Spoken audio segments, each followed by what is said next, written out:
Picture this, an island so shrouded in mystery that governments around the world have declared it absolutely off-limits. No boats are allowed within miles of its shores. No planes can fly overhead. Even satellite images are restricted or deliberately blurred. These aren't just any abandoned places.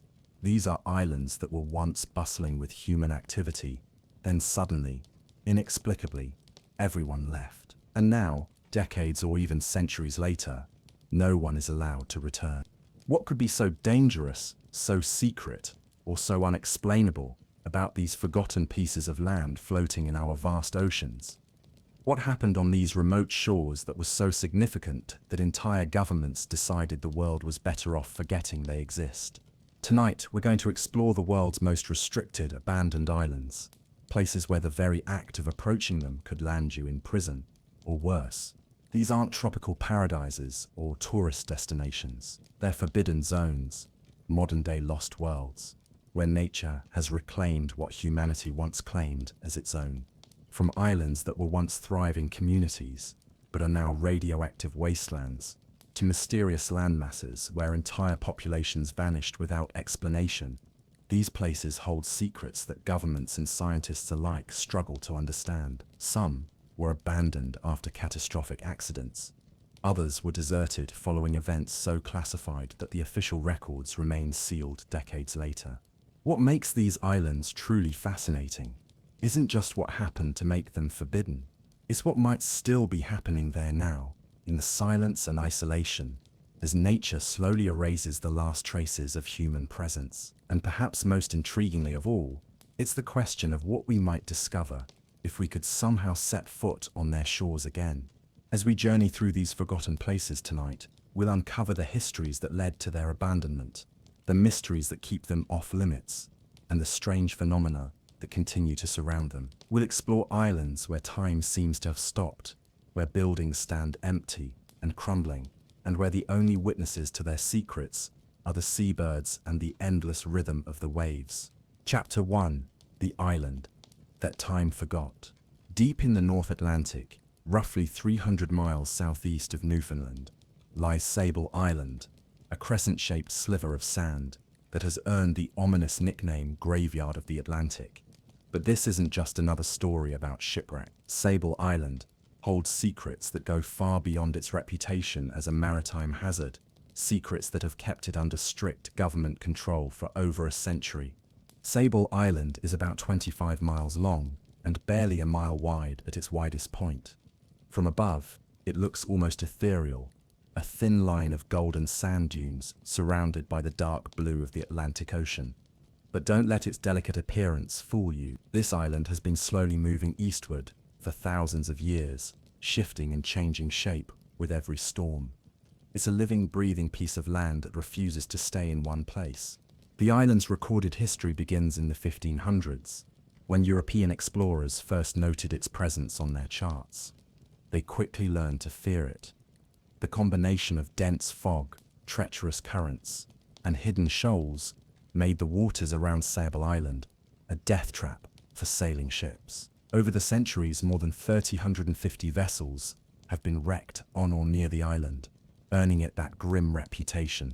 But shipwrecks alone don't explain why Sable Island remains so heavily restricted today. The Canadian government maintains strict control over who can visit, requiring special permits that are rarely granted. Most requests are denied outright, with little explanation given. The few researchers and officials who are allowed to set foot on the island must follow rigid protocols, and their activities are closely monitored. The island's first permanent settlement was established in 1801, when the Nova Scotia government decided to station a rescue crew there to help shipwreck survivors. These brave souls lived in isolation for months at a time, scanning the horizons for ships in distress and maintaining a series of life-saving stations along the beaches. They built homes, storehouses, and even a small community that included families and children. For over a century, this isolated community thrived despite the harsh conditions. The residents developed their own culture, traditions, and ways of surviving on an island where supplies arrived only a few times per year. They raised vegetables in carefully tended gardens, kept livestock, and even maintained a small cemetery for those who died far from the mainland. But in 1958, everything changed. The Canadian government suddenly announced that the life-saving station would be automated and the human population would be evacuated. Families who had lived on Sable Island for generations were given just a few months to pack up their entire lives and leave the only home they had ever known. The official reason given was that modern technology had made the human presence unnecessary. Ships now had radio communication and better navigation equipment, reducing the need for rescue stations. But many of the island's former residents suspected there was more to the story. Why the sudden urgency? Why couldn't some families choose to stay? And why did the restrictions on visiting become so much stricter after the evacuation? The answers to these questions remain largely classified, but hints have emerged over the decades. During World War II, Sable Island served as a secret weather station and possible submarine detection post. Some researchers believe that military experiments conducted on the island during and after the war may have left behind hazardous materials or sensitive equipment that necessitated the civilian evacuation. Others point to the island's unique geological properties. Sable Island sits atop massive natural gas deposits, and some speculate that the government identified the island as a potential strategic resource that needed to be secured and studied without civilian interference. The timing of the evacuation, just as the Cold War was intensifying, certainly supports this theory. But perhaps the most intriguing aspect of Sable Island's mystery isn't what the government has said about it, it's what they haven't said. Official documents from the 1950s and 1960s remain heavily redacted, with entire pages blacked out. When researchers request access to historical records about the island, they're often told that the documents are either missing or classified for national security reasons. Today, Sable Island is home to only a small research station staffed by a handful of scientists and maintenance workers. They study the island's famous wild horses, descendants of animals brought by early settlers, as well as its unique ecosystem and its role as a breeding ground for grey and harbour seals. But even these researchers work under strict limitations, with certain areas of the island declared off-limits even to them. What makes the restrictions even more puzzling is the island's reputation among the few people who have visited recently. Several researchers have reported strange phenomena that they struggle to explain. Electronic equipment malfunctions for no apparent reason. Compass readings become erratic in certain areas, and some visitors describe an overwhelming sense of unease, as if they're being watched by unseen observers. The abandoned buildings from the old settlement still stand in various states of decay. Houses with broken windows and sagging roofs dot the landscape, their doorways gaping open like empty eye sockets. The old lighthouse, decommissioned decades ago, stands as a silent sentinel overlooking the graveyard of ships that still litter the surrounding waters. Inside these empty structures, personal belongings left behind by the evacuated families can still be found. Children's toys, family photographs, dishes on kitchen tables, as if their owners had simply stepped out for a moment. But it's the island's cemetery that many visitors find most haunting. Weathered headstones mark the graves of people who lived and died in this remote outpost, their stories largely forgotten by the outside world. The cemetery continues to shift with the moving sands, and some graves have been completely buried while others have been exposed by erosion, creating an ever-changing memorial to the island's human past. Environmental changes have also been documented by the few scientists allowed to study the island long-term. The wildlife behaves differently than expected, with migration patterns and breeding cycles that don't match those of similar species elsewhere. The vegetation, too, shows unusual characteristics. Plants that shouldn't be able to survive in the harsh Atlantic climate, somehow thriving in certain microclimates across the island. Some of the most intriguing reports come from pilots who have flown over Sable Island during authorized surveys. They describe seeing geometric patterns in the sand dunes that seem too regular to be natural, straight lines, perfect circles, and angular formations that appear and disappear with the shifting sands. When questioned about these observations, Government officials typically dismiss them as natural phenomena or optical illusions. The island's weather station continues to operate, providing crucial data for maritime navigation and climate research.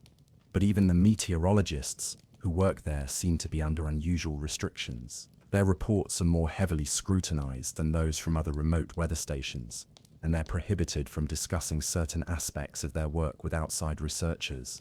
Local fishermen who work the waters around Sable Island tell stories passed down through generations about strange lights seen near the island at night, unusual radio transmissions picked up on their equipment, and areas where fish populations behave erratically. While these accounts are often dismissed as superstition or maritime folklore, the consistency of the reports across different families in different decades suggests there might be more to them than simple imagination. The shipping companies that once feared Sable Island's treacherous waters now follow carefully plotted courses that give it an even wider berth than in the past. Modern GPS technology should make navigation around the island safer, but maritime authorities continue to recommend extreme caution. Some captains report that their electronic navigation systems become unreliable when approaching the island, forcing them to rely on traditional compass and visual navigation methods. What's particularly puzzling about Sable Island is how little information is available about ongoing research there.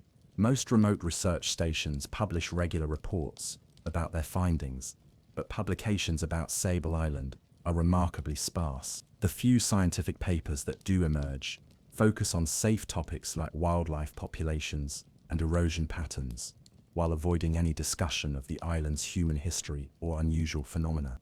The Canadian government's current policy regarding Sable Island is clear, but not particularly helpful to those seeking answers. The island is designated as a national park reserve, which sounds benign enough, but the restrictions on access go far beyond what's typical for protected areas. Even other national parks in sensitive ecological areas allow more public access than Sable Island does. Requests for permits to visit the island must include detailed justifications for the visit, comprehensive background checks on all participants, and agreements to follow strict protocols that include restrictions on photography, sampling, and even note-taking in certain areas. Most requests are denied with little explanation, and those that are approved often come with additional restrictions that weren't part of the original application process. The few journalists who have been allowed to visit Sable Island describe a surreal experience. They're accompanied by government escorts at all times, restricted to predetermined routes, and forbidden from entering most of the abandoned buildings. Even interviews with the research station staff are conducted under supervision, with certain topics explicitly off-limits. Despite all these restrictions and mysteries, Sable Island continues to capture the imagination of researchers, historians, and conspiracy theorists around the world. Books and documentaries about the island often focus on its maritime history and wildlife, carefully avoiding the more controversial aspects of its recent past. But between the lines, questions remain. What really happened during the evacuation of 1958? What kind of military or scientific activities took place on the island during the Cold War era? And perhaps most importantly, what continues to happen there today that requires such an extraordinary level of secrecy and control? As we drift away from Sable Island and its shifting sands, we're left with more questions than answers. The island continues its slow migration eastward, carrying its secrets with it into the vast Atlantic. The abandoned houses continue to decay, the wild horses continue their ancient routines, and the government continues to maintain its tight control over one of the most mysteriously restricted places on Earth. But Sable Island is just one of many forbidden islands scattered across our planet's oceans. Each has its own story of abandonment and restriction, its own collection of unanswered questions and classified documents. As we continue our journey tonight, we'll discover that the pattern of mysterious abandonment and government secrecy repeats itself in waters around the world, suggesting that whatever forces shape the fate of these islands might be more widespread and more significant than we ever imagined. Chapter 2. The Radioactive Paradise. In the vast expanse of the Pacific Ocean, Roughly halfway between Hawaii and Australia lies a collection of coral atolls that was once considered among the most beautiful places on Earth. The Marshall Islands, with their pristine beaches, crystal clear lagoons, and swaying palm trees, seemed like the very definition of tropical paradise. But today, some of these islands remain among the most dangerous and heavily restricted places on the planet, abandoned not by choice, but by necessity. The story of Bikini Atoll begins like many Pacific Island tales, with peaceful communities living in harmony with the ocean for thousands of years. The Marshallese people had inhabited these atolls for generations, developing sophisticated navigation techniques and sustainable fishing practices that allowed them to thrive in this remote corner of the Pacific. Their traditional way of life was intimately connected to the rhythms of the ocean, the seasons, and the natural abundance of their coral reef ecosystems. But in 1946, everything changed. The United States military, seeking a location for nuclear weapons testing, identified Bikini Atoll as the perfect site. The atoll was remote enough to minimize the risk to populated areas, large enough to accommodate the massive logistics of nuclear testing, and already under US administration following World War II. What the military didn't fully consider at the time was the long-term impact on the people who called these islands home. The 67 residents of Bikini Atoll were told they needed to leave temporarily for the safety of all mankind. They were promised they could return once the tests were completed. With heavy hearts, but a sense of duty to help prevent future wars, the Bikinians agreed to relocate to other islands in the Marshall Chain. They had no way of knowing that most of them would never see their homeland again. The first nuclear test, code-named Able, took place on July 4, 1946. The 23-kiloton bomb was detonated 520 feet above the lagoon, creating a massive underwater explosion that sent radioactive material across the atoll. 3 days later, a second test, called Baker, detonated underwater, creating the iconic mushroom cloud rising from the ocean that became one of the most recognizable images of the nuclear age. These tests were just the beginning. Between 1946 and 1958, the United States conducted 67 nuclear tests in the Marshall Islands, with 23 of them taking place at Bikini Atoll. The most powerful of these was the Bravo test in 1954, which yielded 15 megatons, 1,000 times more powerful than the bomb dropped on Hiroshima. The explosion was so massive that it exceeded all expectations, creating a crater over a mile wide and contaminating a far larger area than anticipated. The immediate effects of these tests were visible and devastating. Entire islands within the atoll were completely vaporized. Others were stripped of all vegetation and rendered uninhabitable. The once pristine coral reefs were destroyed, and the marine ecosystem was fundamentally altered. The crystal clear waters became contaminated with radioactive particles that would persist for decades. But the true horror of what had happened to Bikini Atoll only became apparent over time. The radioactive contamination wasn't just a temporary problem that would fade away after a few years. Elements like cesium-37 and strontium-90 had half-lives measured in decades, meaning the islands would remain dangerous for generations. The beautiful paradise that the Bikinians had called home was now a toxic wasteland that would kill anyone who tried to live there. In the 1970s, the US government attempted to clean up Bikini Atoll and allow the original residents to return. They scraped away contaminated soil, planted new vegetation, and built new houses for the Bikinians. A small group of families did return in the late 1970s, hopeful that they could finally go home after more than 3 decades of exile. But the cleanup had been insufficient. Within just a few years, medical tests revealed that the returning residents were showing dangerous levels of radioactive contamination in their bodies. The cesium-97 in the soil was being absorbed by the plants they ate, and the strontium-90 was contaminating the groundwater they drank. Once again, the Bikinians were forced to evacuate their homeland, this time with the devastating knowledge that they might never be able to return. Today, Bikini Atoll remains largely abandoned and heavily restricted. Only a small number of scientists and maintenance workers are allowed to visit, and even they must follow strict safety protocols and limit their exposure time. The atoll is surrounded by warning buoys, and unauthorized vessels are turned away by military patrol boats. Flying over the area requires special clearance, and commercial airlines are routed well away from the contaminated zone. The abandoned structures on Bikini Atoll tell the story of multiple attempts at human habitation. The original Marshallese village sites are marked only by foundations and the remains of traditional meeting houses. The military buildings from the testing era still stand in various states of decay: concrete bunkers, observation posts, and communication facilities, slowly being reclaimed by tropical vegetation. The houses built during the failed resettlement attempt in the 1970s sit empty, their windows broken and their walls stained by decades of tropical storms. What makes Bikini Atoll particularly haunting is the way nature has responded to the absence of human activity.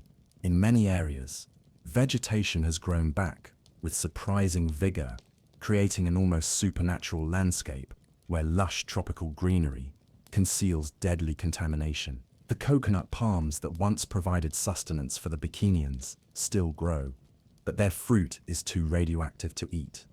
Fish swim in the lagoon's clear blue waters, but they carry levels of contamination that would be lethal to humans who consumed them regularly.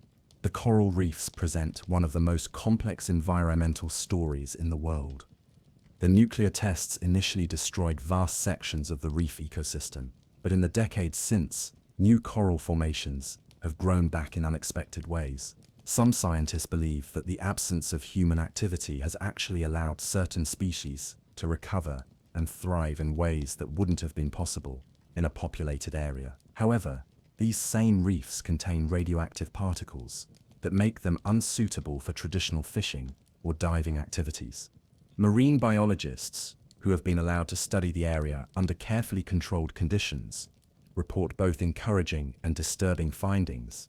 Some fish populations have rebounded dramatically, with species that were once rare becoming abundant in the protected waters around the atoll. But tissue samples reveal contamination levels that serve as a constant reminder of the nuclear legacy.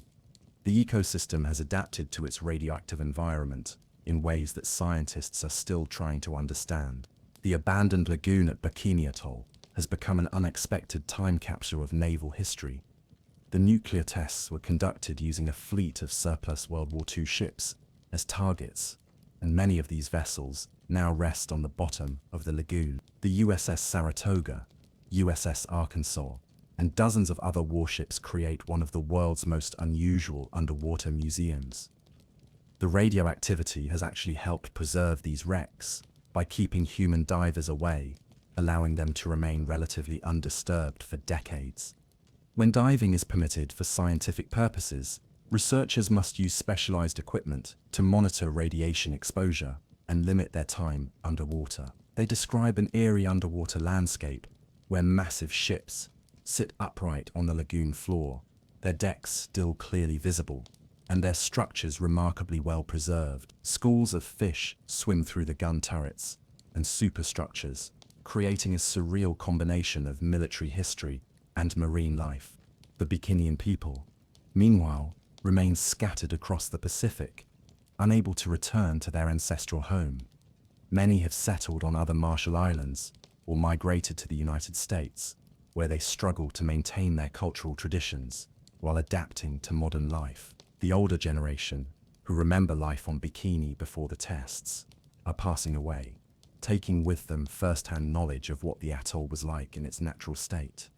Efforts to preserve Bikinian culture and history have become increasingly important as the possibility of ever returning to the atoll grows more remote. Traditional songs, navigation techniques, and cultural practices are being documented and taught to younger generations who have never seen their ancestral homeland. The irony is not lost on many Bikinians that their island, which was destroyed in the name of preventing war, has become a symbol of the devastating long-term consequences of nuclear weapons.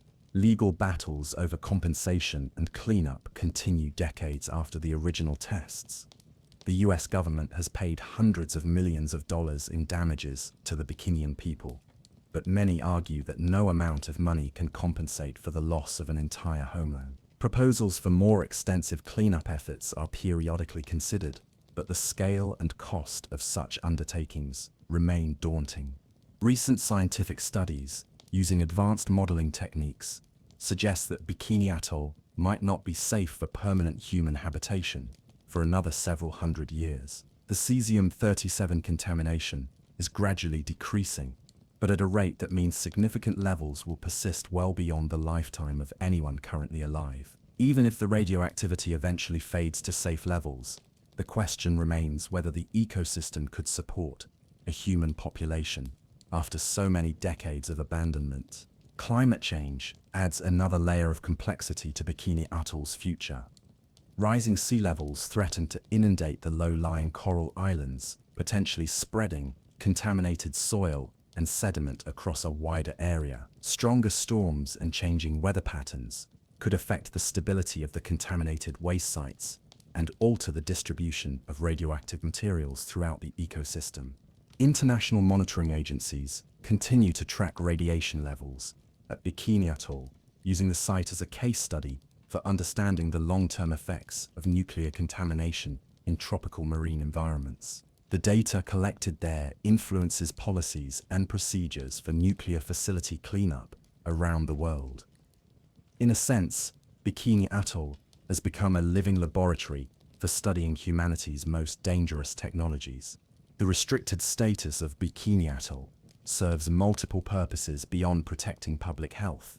The site provides researchers with a unique opportunity to study ecological recovery in the absence of human pressure. It also serves as a sobering reminder, the power of nuclear weapons and the importance of arms control agreements. For these reasons, access restrictions are likely to remain in place for generations to come. Satellite images of Bikini Atoll show an island that looks deceptively normal from space. The vegetation appears lush and green, the lagoon shimmers in shades of blue and turquoise, and the coral formations create beautiful patterns visible from high altitude. Only the complete absence of human development hints at the hidden danger lurking beneath this tropical beauty. The legacy of Bikini Atoll extends far beyond its physical boundaries.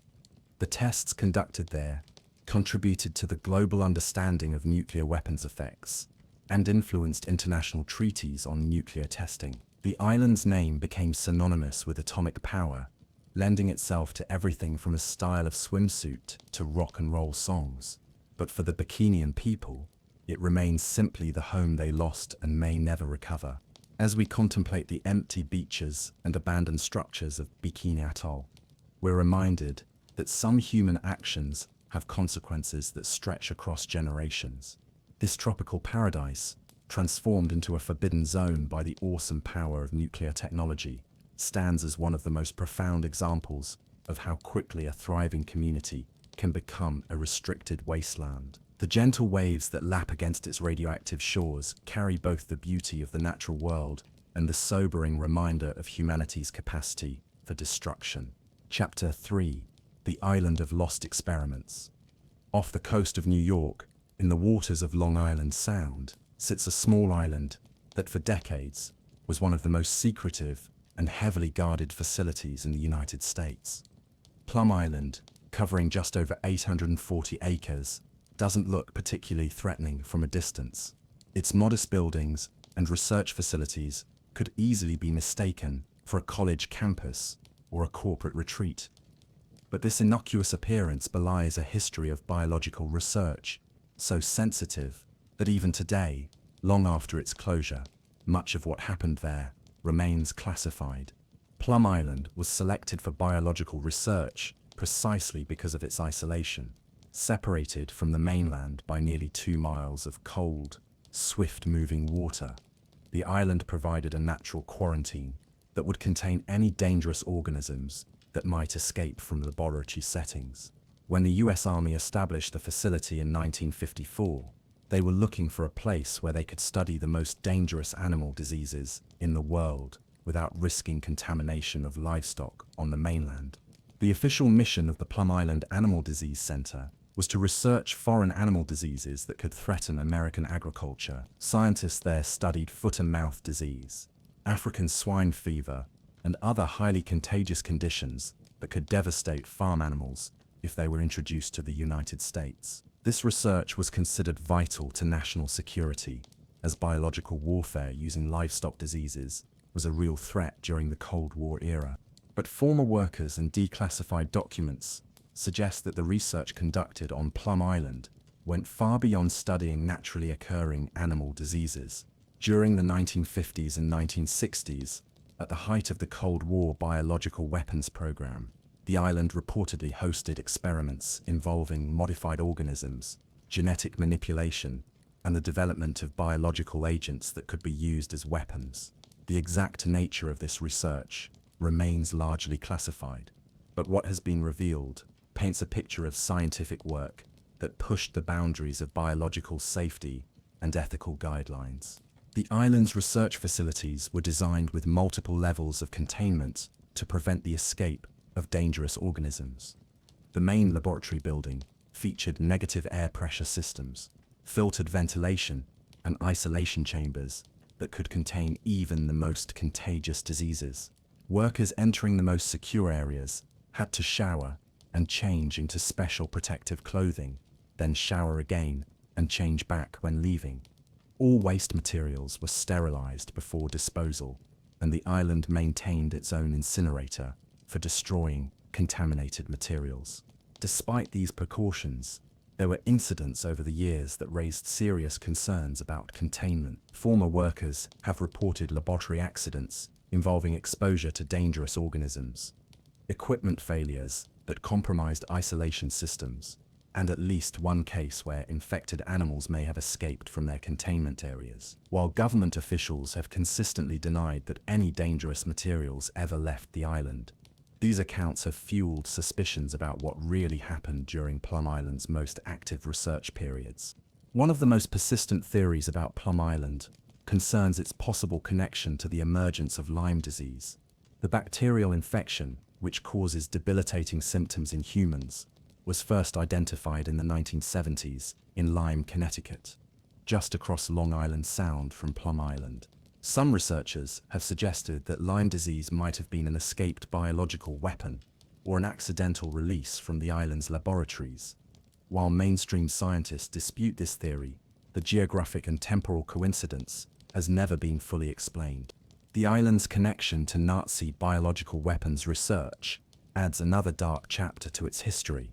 After World War II, the US government recruited German scientists who had worked on biological weapons programs for Hitler's regime. Some of these scientists, including Erich Traub, who had experimented with biological agents at Nazi facilities, were brought to Plum Island to continue their research under American supervision. This connection has led to speculation that experiments conducted on the island incorporated techniques and knowledge derived from Nazi war crimes. Throughout its operational history, Plum Island maintained a shroud of secrecy that extended far beyond normal scientific confidentiality. Visitors were rare and closely supervised. The island had its own security force, and the waters around it were patrolled to prevent unauthorized landings. Even routine supply deliveries were adhered to strict protocols, and all personnel underwent extensive background checks before being allowed to work there. The research conducted on Plum Island attracted scientists from around the world, but they worked under strict agreements that prevented them from discussing their research publicly. Scientific papers published about work done on the island were heavily censored, with key details removed or classified. This secrecy extended to international collaborations, with foreign researchers often unaware of the full scope of the programs they were contributing to. Local residents on Long Island and the Connecticut coast have long harbored suspicions about Plum Island. Stories circulated about strange animal die-offs, unusual bird migrations, and mysterious illnesses among wildlife in the area. While most of these incidents were probably unrelated to the island's research, the government's refusal to provide detailed information about their work only fueled more speculation and conspiracy theories. In the 1990s and 2000s, mounting concerns about the aging facilities and changing research priorities led to discussions about closing Plum Island. The laboratory buildings, some dating back to the 1950s, were showing their age and required extensive updates to meet modern safety standards. At the same time, the focus of biological research was shifting from agricultural diseases to human health threats like bioterrorism and pandemic preparedness. The decision to close Plum Island was made in the early 2000s, with research operations gradually winding down over the following decade. The process of decommissioning the facility has been complex and controversial, involving extensive decontamination procedures and the careful disposal of biological materials that had been stored there for decades. Some of this material was so dangerous that it required specialized handling techniques and disposal methods that took years to complete. Today, Plum Island sits largely abandoned, its research facilities empty and its future uncertain. The buildings that once housed some of the most sensitive biological research in the world now stand silent, their windows dark and their laboratories cleaned of all traces of the work that went on there. The island remains off-limits to the public, with security still maintaining a presence to prevent unauthorized access. The decontamination process itself has been surrounded by secrecy, with little public information available about what exactly was being cleaned up or how thorough the process was. Environmental monitoring continues around the island, but the results of these studies are not routinely made public. This ongoing secrecy has done little to dispel concerns about what legacy the research programs may have left behind. Wildlife has begun to reclaim parts of the island, with birds nesting in abandoned buildings and vegetation growing over unused areas. But even this natural recovery is eyes with suspicion by some, who wonder whether decades of biological research might have had lasting effects on the local ecosystem. Scientists studying the area must still follow strict protocols and undergo medical monitoring, suggesting that concerns about contamination persist. The buildings themselves tell the story of a facility designed for maximum security and containment. The main laboratory complex features thick concrete walls, specialized ventilation systems, and multiple levels of access control. Animal holding facilities were built with reinforced barriers and sophisticated monitoring systems. The island even had its own power plant, water treatment facility, and waste disposal systems to ensure complete independence from mainland infrastructure. Some of the most intriguing features of Plum Island are the ones that hint at research programs that have never been publicly acknowledged. Underground tunnel systems connect various buildings, allowing for the secure transport of materials without external observation. Specialized chambers within the laboratory complex appear to have been designed for research applications that go beyond standard disease studies. High-security storage areas suggest that materials requiring exceptional containment were kept on the island for extended periods. The administrative buildings on Plum Island contain conference rooms and office spaces that once hosted meetings involving some of the most senior officials in the U.S. biological defense establishment. Declassified documents show that research decisions made on the island were coordinated with military and intelligence agencies at the highest levels of government. The scope of this coordination suggests that Plum Island's work was considered vital to national security in ways that extended beyond agricultural protection. Personnel who worked on Plum Island during its most active years were required to sign comprehensive non-disclosure agreements that remain in effect even after the facility's closure. Many former workers have described a culture of extreme secrecy, where even discussing general aspects of their work was discouraged. This level of operational security is unusual for civilian research facilities and has contributed to ongoing speculation about classified programs. The island's isolation made it an ideal location, not just for containing dangerous organisms, but also for testing biological defense systems and protective equipment. The remote setting allowed researchers to conduct experiments involving aerosol dispersal patterns, contamination spread rates, and decontamination procedures that would have been impossible to study safely in populated areas. Some of this research had direct applications to biological weapons defense, while other studies may have informed offensive capabilities. Medical facilities on Plum Island were designed to handle emergency exposures to the dangerous organisms being studied there. The island maintained its own small hospital, with specialized treatment capabilities for biological agent exposure. Medical records from the facility remain classified, but former workers have described incidents requiring immediate medical intervention and long-term health monitoring that suggests exposure events were not uncommon. The ferry that transported workers and supplies to Plum Island operated under strict security protocols. Passengers were required to show special identification, and all cargo was inspected before loading. The ferry itself was equipped with decontamination systems and emergency medical equipment. Even after retirement, some former ferry operators have been reluctant to discuss details of their work, citing ongoing confidentiality requirements. International collaboration on Plum Island included scientists from countries that were both allies and potential adversaries of the United States. This created complex security challenges, as researchers needed to share information to advance their scientific work, while protecting sensitive details about defensive and potentially offensive capabilities. Some foreign scientists who worked on the island have since reported being approached by intelligence agencies from their home countries, seeking information about American biological research programs.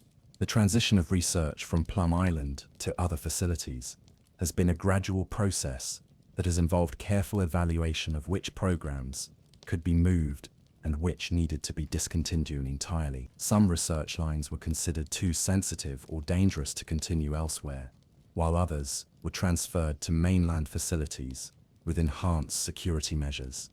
The criteria used for these decisions remain classified. Environmental restoration of Plum Island faces unique challenges due to the nature of the research that was conducted there. Standard cleanup procedures may not be sufficient for areas where experimental organisms were tested, and some contamination may persist in ways that are not yet fully understood. The long-term environmental monitoring program for the island involves sophisticated detection methods for biological agents that go far beyond routine pollution assessment. The future of Plum Island remains uncertain, with various proposals for its redevelopment or preservation under consideration. Some have suggested converting it into a nature preserve, while others have proposed using it for civilian research purposes. However, any future use will need to account for the island's history and ensure that past activities don't pose ongoing risks to public health or environmental safety.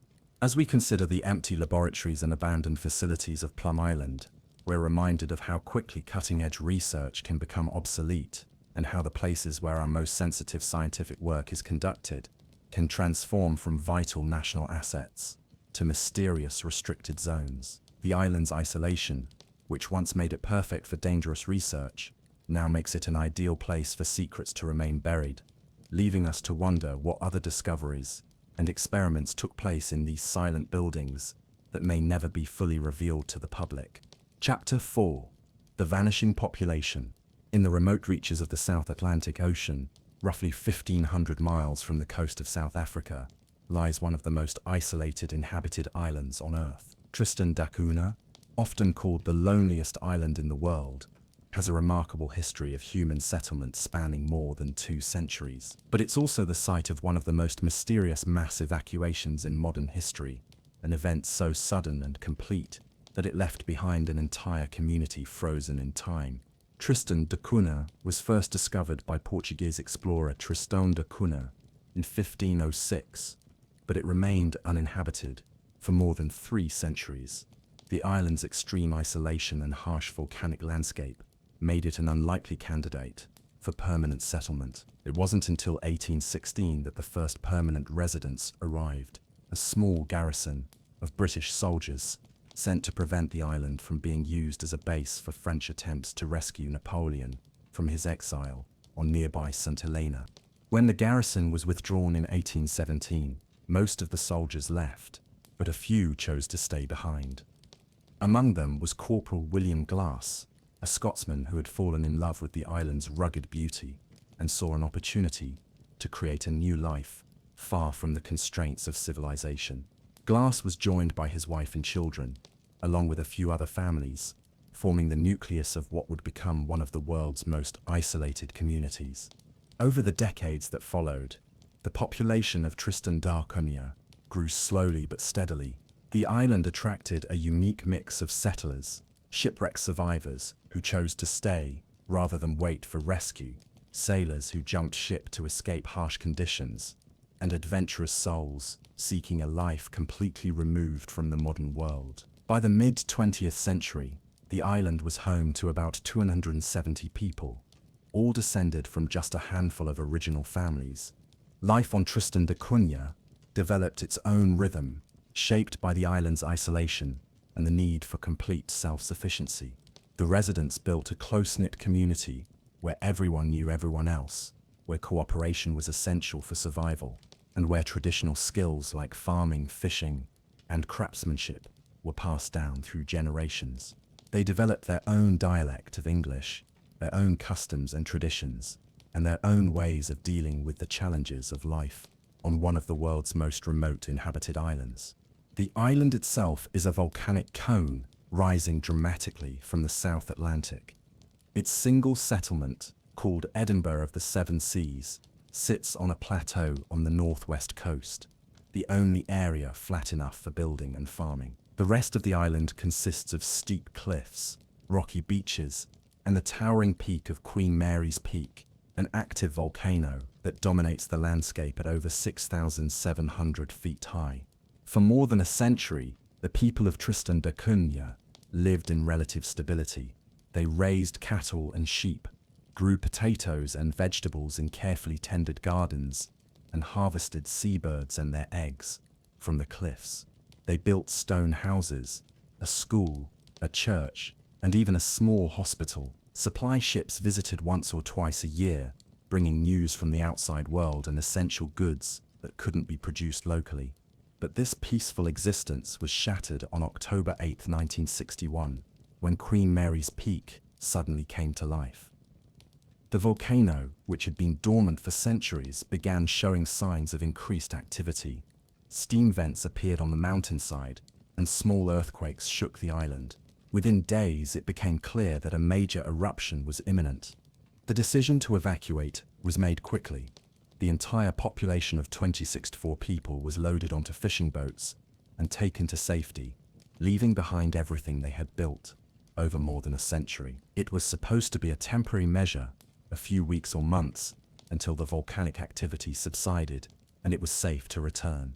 But the evacuation turned into something much more significant. The residents of Tristan da Cunha found themselves scattered across different locations, with most eventually settling in England while they waited for news about their home. The British government provided housing and support, but for people who had lived their entire lives in one of the most isolated places on Earth, adjustment to life in modern Britain was extraordinarily difficult. What makes this evacuation particularly mysterious is not just its sudden nature, but what happened during the 2 years that the island remained uninhabited. When the residents were finally allowed to return in 1963, they found their community changed in ways that went beyond simple neglect or weather damage. Many reported that their homes had been disturbed in ways that couldn't be explained by natural causes. Personal belongings had been moved or were missing entirely. Some buildings showed signs of having been occupied or used during the evacuation period. The official records from this period are surprisingly sparse. While the volcanic eruption was well documented, there's very little detailed information about what happened on Tristan da Cunha during the 2 years it was supposed to be completely uninhabited. British government files from this period remain largely classified, and requests for information are typically denied on grounds of national security. Several residents who returned in 1963 reported finding evidence that their island had not been as empty as they had been told. Strange tire tracks were found in areas where no vehicles had operated before the evacuation. New paths had been worn into the landscape, suggesting regular movement of people or equipment. Some buildings contained items that hadn't been there before the evacuation, modern equipment, communication devices, and supplies that clearly hadn't been left behind by the islanders. The timing of the evacuation has raised questions among researchers studying the period. 1961 was the height of the Cold War, and remote islands like Tristan da Cunha were considered strategically valuable for various military and intelligence purposes. The sudden availability of a completely isolated island with existing infrastructure would have been an attractive opportunity for classified research or monitoring operations. Some former residents have suggested that the volcanic eruption provided a convenient cover for activities that required the island to be emptied of its civilian population. While the eruption was real and did pose genuine dangers, several geological experts have noted that the level of threat may not have warranted such a complete and immediate evacuation. Other volcanic islands have remained inhabited during similar periods of activity. The psychological impact of the evacuation on the Tristan da Cunha community was profound and lasting. Many residents struggled with life in England and felt like displaced persons in a world they barely understood. Some never fully readjusted to island life after their return, while others became more protective of their community and more suspicious of outside interference. When the islanders did return in 1963, they faced the enormous task of rebuilding their community from scratch. Many of their animals had died during the evacuation, their crops had failed, and their buildings needed extensive repairs. But perhaps more challenging than the physical reconstruction was the emotional and social recovery from 2 years of forced displacement. The island's communication systems were upgraded significantly during and after the evacuation period. New radio equipment appeared, along with improved weather monitoring stations and what appeared to be sophisticated antenna arrays. Officials explained these as necessary improvements for safety and emergency preparedness, but some residents questioned why such extensive communications infrastructure was needed for such a small, isolated community. In the years following the return, Tristan da Cunha began receiving more official attention than it had ever experienced before. Government officials, scientists, and researchers visited more frequently, often staying for extended periods and conducting studies that weren't clearly explained to the local population. The island's strategic location in the South Atlantic made it valuable for monitoring shipping lanes, atmospheric conditions, and possibly other activities that weren't publicly disclosed. The population of Tristan da Cunha never fully recovered to its pre-evacuation levels. Some families chose not to return, settling permanently in England or other countries. Others returned, but later left again, finding it difficult to readjust to the isolation and simplicity of island life. After experiencing the outside world, the community that had remained stable for over a century was fundamentally changed by the evacuation experience. Modern Tristan da Cunha operates under much closer government oversight than it did before. The island now has regular radio contact with the outside world, more frequent supply ships, and a permanent administrator appointed by the British government. While these changes have improved safety and emergency preparedness, they've also reduced the community's independence and self-reliance. The island's economy has also been transformed since the evacuation. Traditional subsistence activities have been supplemented by a lobster fishing industry that brings in outside workers and connects the community to international markets. Tourism, while still very limited due to the island's remoteness, has become another source of income and contact with the outside world. Some of the most intriguing aspects of modern Tristan da Cunha are the facilities and infrastructure that seem disproportionate to the needs of a community of fewer than 300 people. The island has a sophisticated weather station, advanced communication equipment, and monitoring systems that appear designed for purposes beyond local needs. When questioned about these facilities, officials typically cite scientific research or regional monitoring requirements. The younger generation of Tristan da Cunha residents has grown up with a different relationship to the outside world than their ancestors had. Regular communication, occasional travel opportunities, and exposure to modern media have made them less isolated, but also less committed to traditional island life. Many young people leave for education or work opportunities and don't return, contributing to concerns about the community's long-term viability. Environmental changes around Tristan da Cunha have also been documented since the evacuation period. Marine life patterns have shifted, with some species becoming more abundant while others have declined. The island's bird populations, which were crucial to traditional subsistence, have changed in ways that don't entirely match broader regional trends. Some researchers suggest these changes might be related to human activities during the evacuation period. The restricted areas on modern Tristan da Cunha are another source of curiosity. Certain parts of the island are off-limits to residents and visitors, officially for safety reasons related to volcanic activity or wildlife protection. However, some of these restricted zones don't appear to have any obvious geological or ecological hazards that would justify their closure. Satellite imagery of Tristan da Cunha from the post-evacuation period shows changes to the landscape that aren't easily explained by natural processes or the community's reconstruction efforts.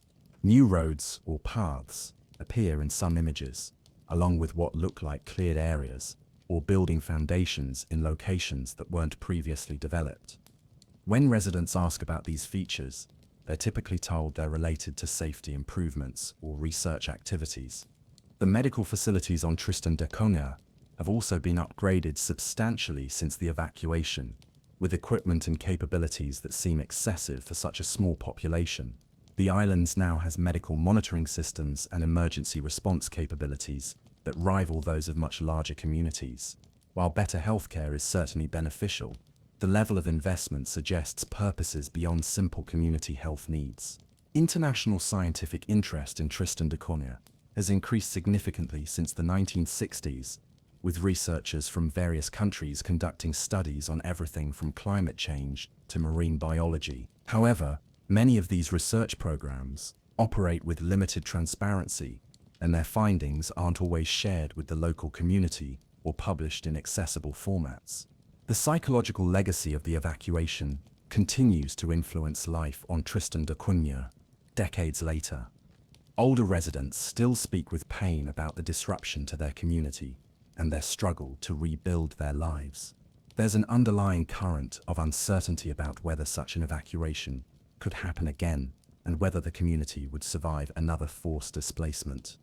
Recent discussions about the island's future have focused on sustainability challenges, including climate change impacts, economic development needs, and population decline. However, these conversations often seem to involve external decision-makers more than the island's residents themselves, raising questions about who really controls the fate of this remote community.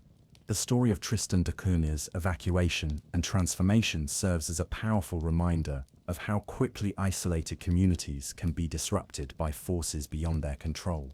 Whether those forces are volcanic eruptions, government decisions, or broader historical currents, the impact on people who have built their lives in remote places can be profound and lasting. As we consider the empty buildings and changed landscape of post-evacuation Tristan da Cunha, we're reminded that sometimes the most mysterious aspect of abandoned places isn't why people left, but what happened while they were gone. Chapter 5: The Fortress Island. In the frigid waters of the Arctic Ocean, north of mainland Russia, lies an archipelago that was once among the most heavily fortified and secretive places on Earth. Novaya Zemlya, which means new land in Russian, consists of two main islands, separated by a narrow strait. For most of its history, this remote Arctic territory was home only to indigenous Nenets people and their reindeer herds. But during the Soviet era, it became the site of some of the most powerful and destructive weapons tests ever conducted, transforming it into a forbidden zone that remains largely abandoned and restricted to this day. The transformation of Novaya Zemlya began in the early 1950s, when the Soviet Union was desperately seeking a location for testing nuclear weapons. The remote Arctic location, far from populated areas and surrounded by frozen seas for much of the year, seemed ideal for conducting experiments that were too dangerous to perform anywhere near civilization. The indigenous population was relocated, often forcibly, and the islands were converted into a massive testing facility. Between 1955 and 1990, Novaya Zemlya was the site of 224 nuclear tests, making it one of the most intensive nuclear testing areas in history. The tests included some of the most powerful nuclear explosions ever created, including the Tsar Bomba in 1961, a 50-megaton hydrogen bomb that was the largest nuclear weapon ever detonated. The explosion was so massive that its mushroom cloud reached nearly 40 miles into the atmosphere, and the flash could be seen from over 600 miles away. The The testing program on Novaya Zemlya wasn't limited to nuclear weapons. The Soviets also conducted experiments with chemical weapons, biological agents, and conventional explosives on a massive scale. The islands became a testing ground for some of the most dangerous and destructive technologies developed during the Cold War, with entire areas devoted to different types of weapons research and development. The infrastructure built to support these testing programs was enormous and sophisticated.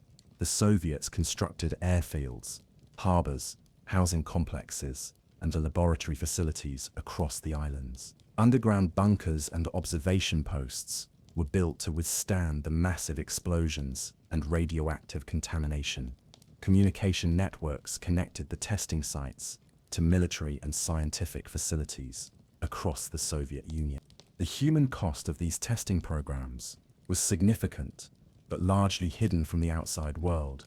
Thousands of military personnel, scientists, and construction workers were stationed on Novaya Zemlya during the testing years. Many were exposed to dangerous levels of radiation and other hazardous materials, but the health effects were covered up or attributed to other causes. The indigenous Nenets people, who had been relocated from their traditional hunting grounds, lost their traditional way of life and faced discrimination and poverty on the mainland.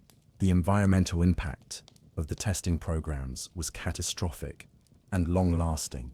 Entire ecosystems were destroyed by the explosions and contamination. The marine environment around the islands was severely damaged, with radioactive materials contaminating the food chain for hundreds of miles. The permafrost was disrupted, leading to changes in the landscape and hydrology that persist today. When the Soviet Union collapsed in 1991, the testing programs on Novaya Zemlya were officially ended, and the islands were largely abandoned. The massive infrastructure that had supported the weapons testing was left to decay in the harsh Arctic environment. Buildings were abandoned with equipment and materials still inside, creating a vast industrial wasteland in one of the world's most remote locations. Today, Novaya Zemlya remains heavily restricted, with access controlled by the Russian military and security services. The islands are officially designated as a nature preserve, but this designation serves more to keep people out than to protect the environment. The contamination levels in many areas remain dangerously high, and the presence of unexploded ordnance and other hazardous materials makes exploration extremely dangerous. The abandoned facilities on Novaya Zemlya tell the story of one of the most intensive military-industrial operations in history.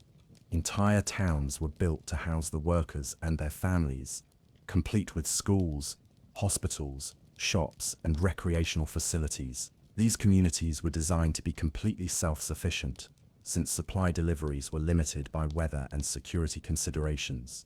The main testing sites are marked by massive craters and areas of permanently altered landscape.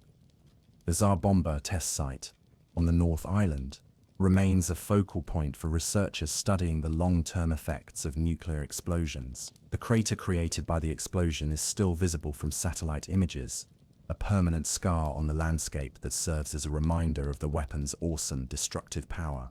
Underground facilities on Novaya Zemlya were designed to survive even the massive explosions being tested above ground. These bunkers contained sophisticated monitoring equipment, communication systems, and laboratory facilities that allowed scientists to study the effects of the weapons in real time. Many of these underground complexes remain intact, but inaccessible due to contamination and security restrictions. The airfields built on Novaya Zemlya were among the most remote and challenging in the world. Pilots had to navigate harsh weather conditions, limited navigation aids, and the constant threat of radioactive contamination. The aircraft used for the testing programs included specially modified bombers and transport planes, designed to operate in extremely hazardous conditions. Naval facilities on the islands supported submarines and surface ships involved in underwater testing programs.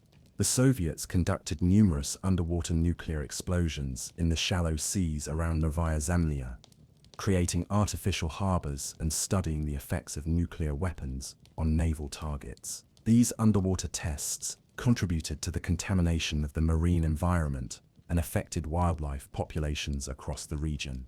The scientific research conducted on Novaya Zemlya went beyond weapons testing to include studies of Arctic environments, atmospheric physics, and the effects of radiation on living organisms.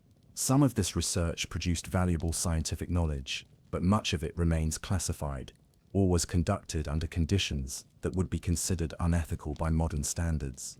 Weather monitoring stations on Novaya Zemlya provided crucial data for the testing programs, since atmospheric conditions could affect the spread of radioactive fallout and the success of the tests themselves. These facilities were equipped with sophisticated instruments and maintained year-round staffs, despite the harsh conditions.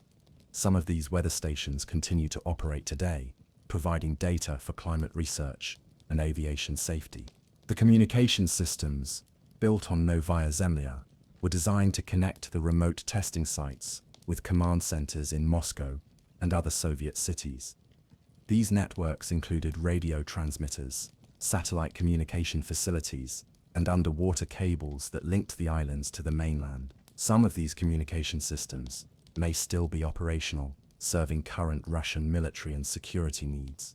Wildlife on Novaya Zemlya has been profoundly affected by decades of nuclear testing and contamination. Many species have experienced genetic mutations, population declines, and behavioral changes that persist decades after the testing ended. Polar bears, seals, and other Arctic animals continue to show elevated levels of radioactive contamination, and their populations have not recovered to pre-testing levels. The marine environment around Novaya Zemlya remains one of the most contaminated bodies of water on Earth. Radioactive materials from the testing programs continue to leach into the ocean, affecting marine life throughout the Arctic Ocean. Fish and marine mammals in the region carry contamination that makes them unsafe for human consumption, affecting the traditional subsistence activities of indigenous peoples across the Arctic.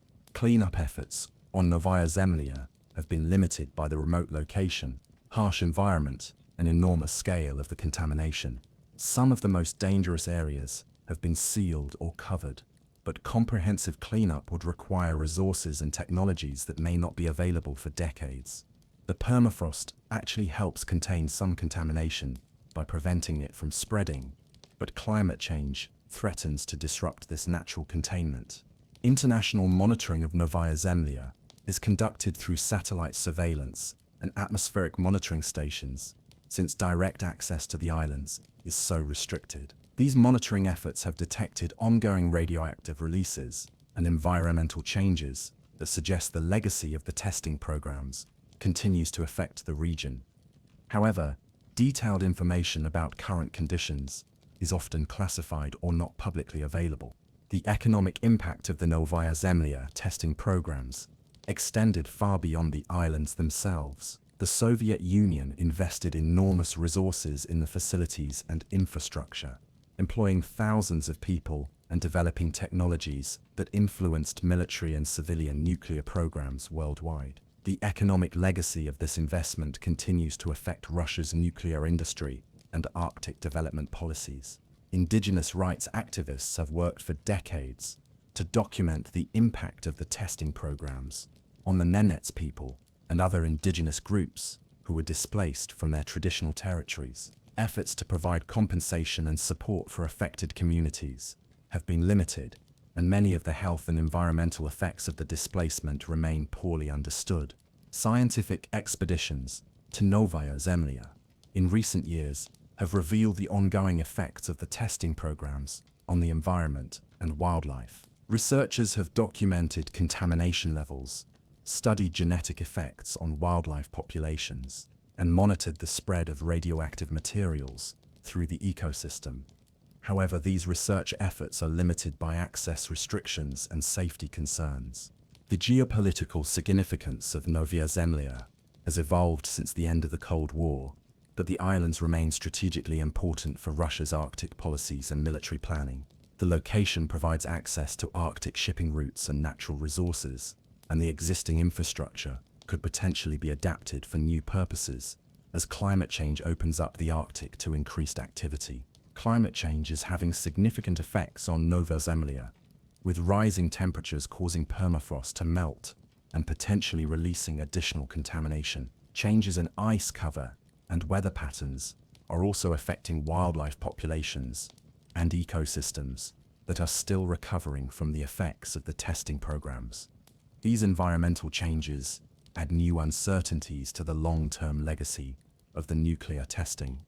The cultural impact of the Novaya Zemlya testing programs extends beyond the immediate region to influence global perspectives on nuclear weapons and environmental protection.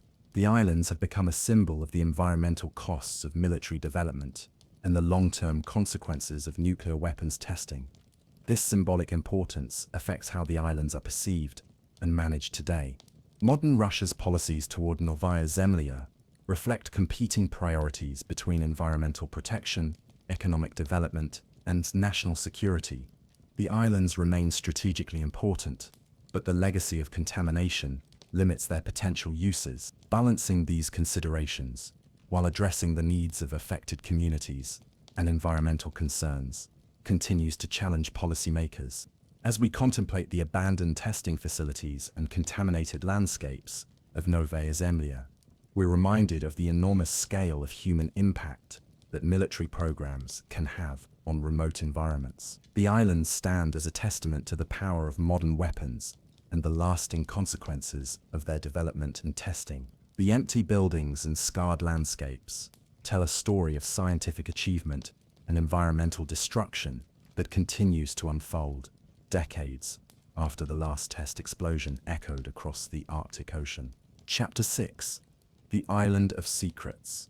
Deep in the Pacific Ocean, roughly 2,400 miles southwest of Hawaii, lies one of the most mysterious and heavily guarded pieces of land on Earth. Johnston Atoll, a tiny coral island measuring less than 1 square mile, has served as the location for some of the most classified and dangerous activities ever conducted by the United States military.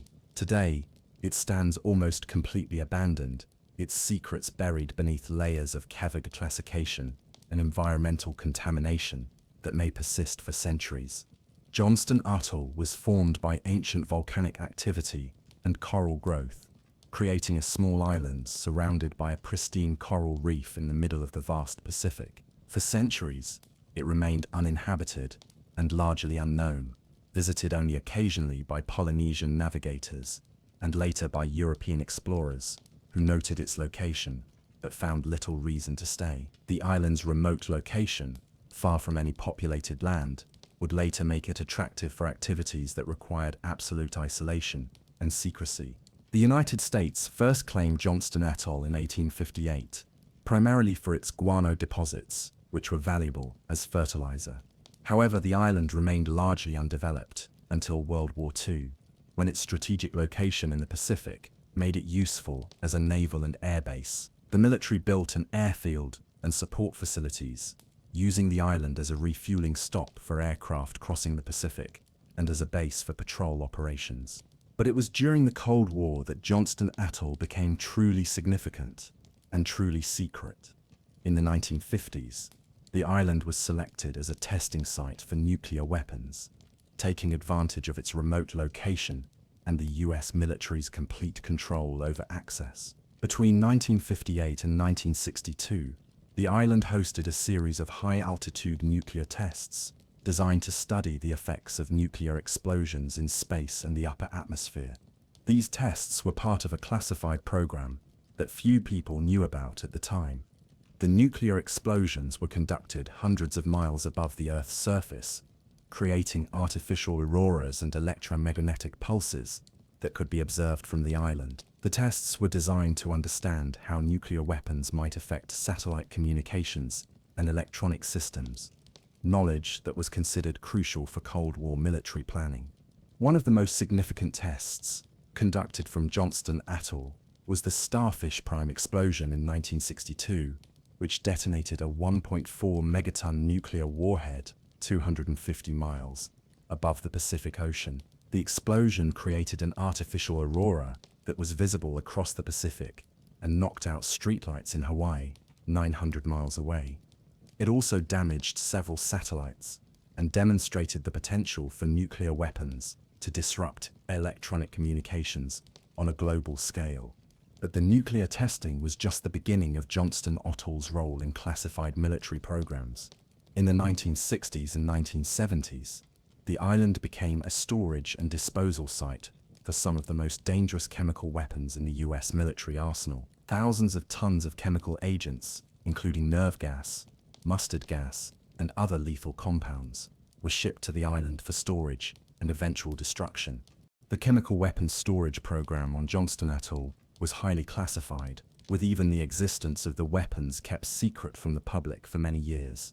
The island was surrounded by naval patrols to prevent unauthorized access, and the few personnel allowed on the island worked under strict security protocols. The chemical agents were stored in specially designed bunkers and warehouses that were intended to prevent leaks or accidents. However, the storage of such dangerous materials on a small coral island in the middle of the ocean was inherently risky. Over the years, there were several accidents and incidents involving the chemical weapons that raised serious concerns about the safety of the program. Leaks, spills, and equipment failures expose workers to dangerous chemicals and contaminated parts of the island with substances that would remain hazardous for decades. In the 1980s, the US military decided to dispose of the chemical weapons stored on Johnston Atoll by burning them in specially designed incinerators. This disposal program, known as the Johnston Atoll Chemical Agent Disposal System, JADS, was one of the largest and most complex environmental cleanup operations ever undertaken. The incinerators were designed to completely destroy the chemical agents at extremely high temperatures, but the process was technically challenging and politically controversial. The incineration program faced numerous technical problems and delays.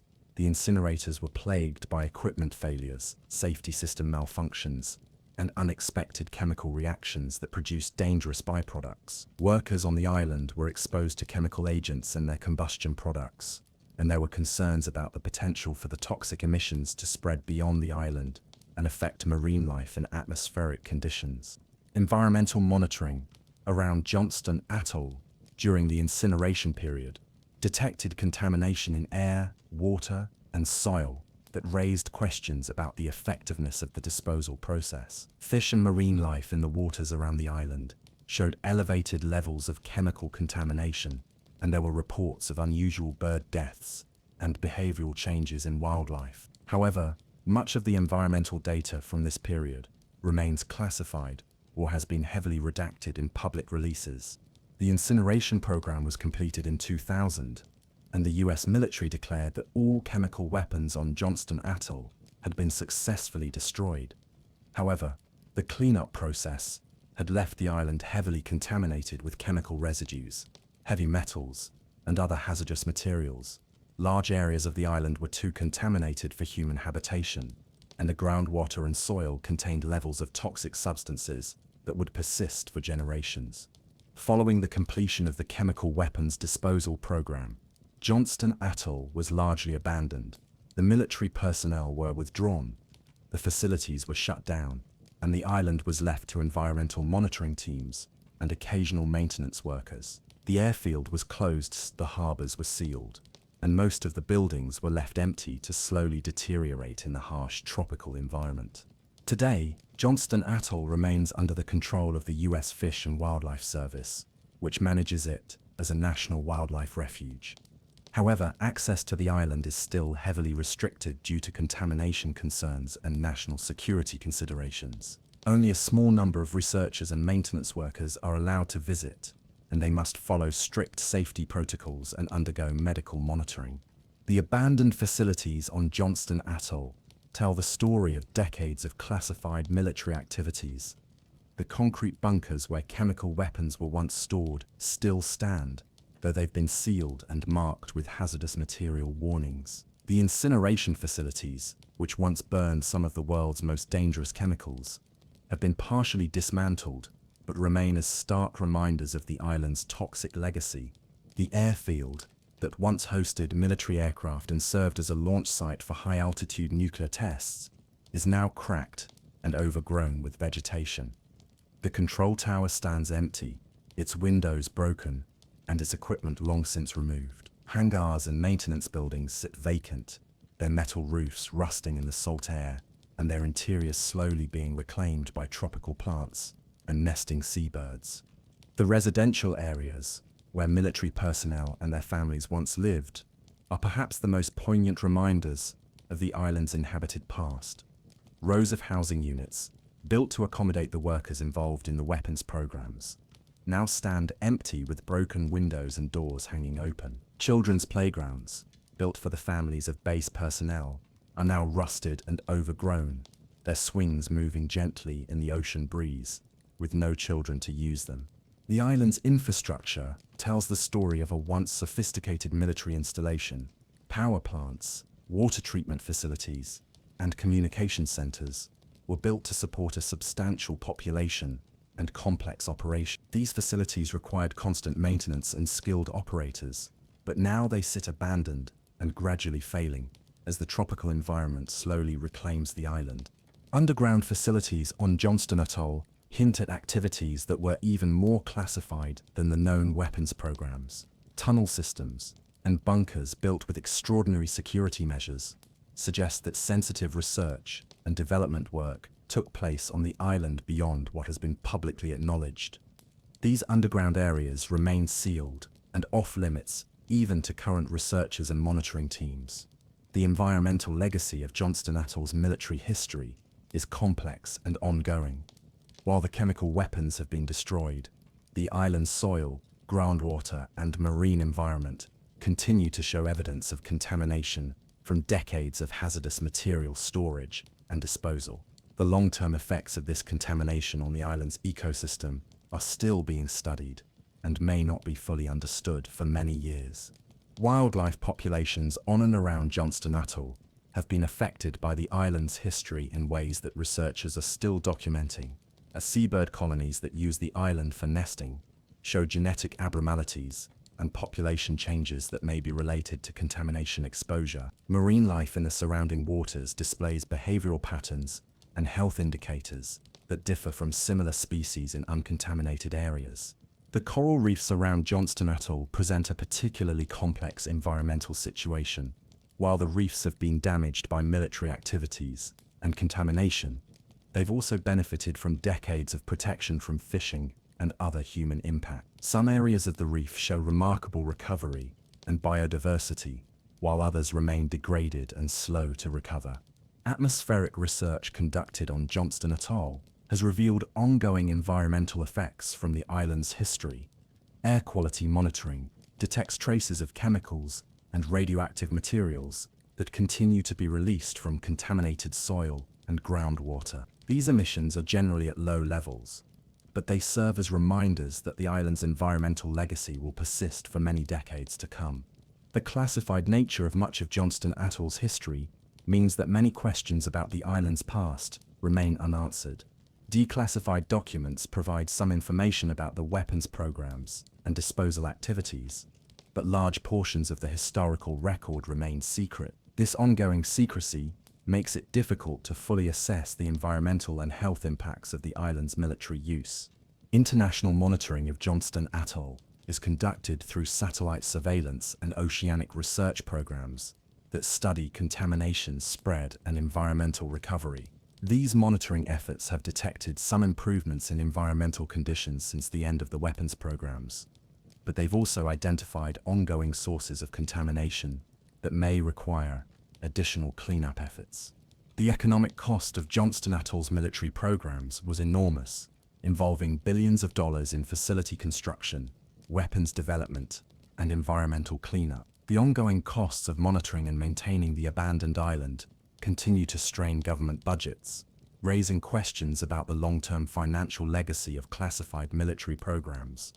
Legal issues surrounding Johnston Atoll include questions about liability for environmental damage, compensation for affected personnel, and the adequacy of cleanup efforts. Veterans and civilian workers who were exposed to hazardous materials on the island have filed numerous lawsuits seeking compensation for health problems they believe were caused by their service there. The future of Johnston Atoll remains uncertain, with ongoing debates about how to balance environmental protection, scientific research, and national security concerns. Some have proposed more extensive cleanup efforts to restore the island's ecosystem, while others argue that the costs would be prohibitive and the benefits uncertain. The island's remote location and contamination legacy make any future use extremely challenging. Scientific research opportunities on Johnston Atoll are significant but limited by access restrictions and safety concerns. The island provides a unique opportunity to study long-term environmental recovery in an isolated ecosystem, but researchers must work within strict limitations and safety protocols. The combination of contamination and protection has created environmental conditions that exist nowhere else on Earth. Climate change is adding new complications to Johnston Atoll's environmental challenges. Rising sea levels threaten to inundate contaminated areas and spread pollution to previously unaffected parts of the island and surrounding waters. Stronger storms and changing weather patterns could accelerate the breakdown of abandoned facilities and increase the release of hazardous materials. The cultural and historical significance of Johnston Atoll extends beyond its role in weapons programs to include its place in Pacific exploration, military history, and environmental policy. The island serves as a case study for the long-term consequences of military activities in remote environments and the challenges of cleaning up after classified programs end. As we consider the empty buildings and contaminated landscapes of Johnston Atoll, we're reminded of the hidden costs of military preparedness and the lasting consequences of activities conducted in secret. The island stands as a monument to both human technological achievement and environmental recklessness, its abandoned facilities serving as silent witnesses to some of the most dangerous experiments ever conducted by modern governments. The gentle lapping of Pacific waves against its contaminated shores provides a constant reminder that some secrets, once buried, may never fully surface, and some abandoned places may never truly be safe to reclaim. Chapter 7: The Island That Science Forgot.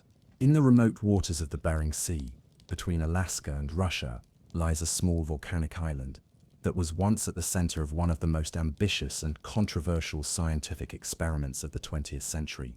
Bogoslof Island, a constantly changing piece of land, formed by ongoing volcanic activity, became the site of a secret research program that pushed the boundaries of what was considered ethical in scientific research. Today, the island stands largely abandoned, its research facilities empty and slowly being reclaimed by one of the harshest marine environments on Earth. Bogoslof Island has always been a place of dramatic change and natural violence. The island itself is the exposed tip of an active submarine volcano that has been building for thousands of years. Throughout recorded history, the island has grown and shrunk, appeared and disappeared, as volcanic eruptions alternately build new land and destroy what existed before. Early Russian explorers noted the island's constantly changing shape and treacherous conditions, naming it Bogoslof, meaning Word of God, in recognition of the seemingly divine forces that controlled its existence. The island's volcanic nature made it an unlikely candidate for human habitation, but these same characteristics attracted the attention of scientists during the Cold War era. In the 1950s, researchers identified Bogoslof Island as an ideal location for studying the effects of extreme environmental conditions on biological systems. The island's isolation, harsh climate, and unstable geology created conditions that couldn't be replicated in any laboratory setting. What began as legitimate geological and biological research gradually evolved into something much more controversial. Declassified documents suggest that by the 1960s, Bogoslof Island was being used for experiments that would have been impossible to conduct in more accessible locations. The extreme isolation meant that research could be conducted without oversight from ethics committees or interference from animal rights groups that were becoming more active during this period.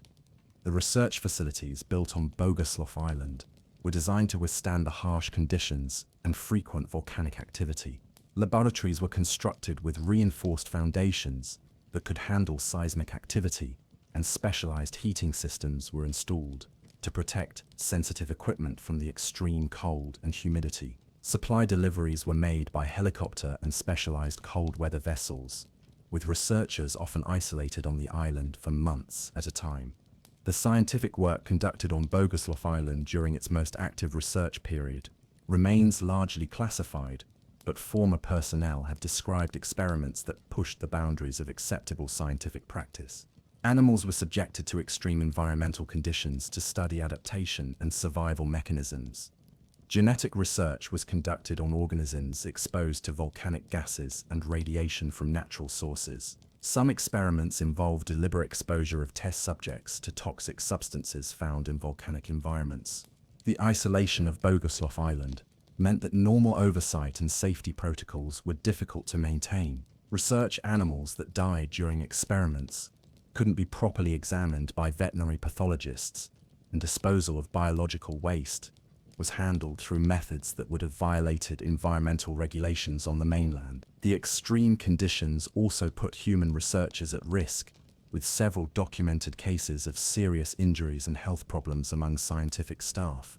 One of the most controversial aspects of the Bogoslof Island research program was its connection to military applications.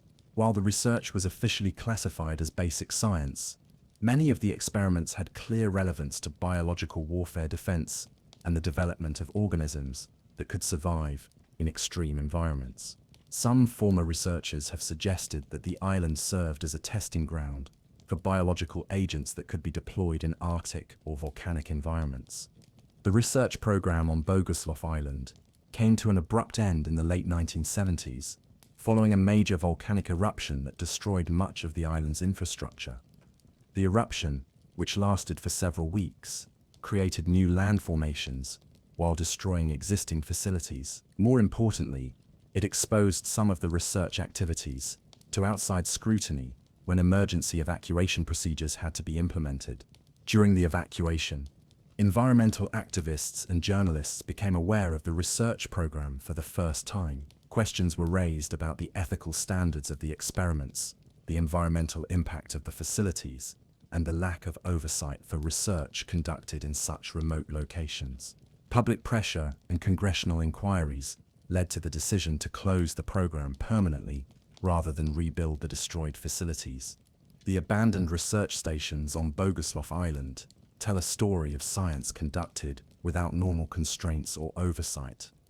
Laboratory buildings sit empty with broken windows and equipment left behind when the evacuation was completed. Animal holding facilities remain partially intact, their reinforced construction having survived the volcanic activity better than the more delicate laboratory equipment.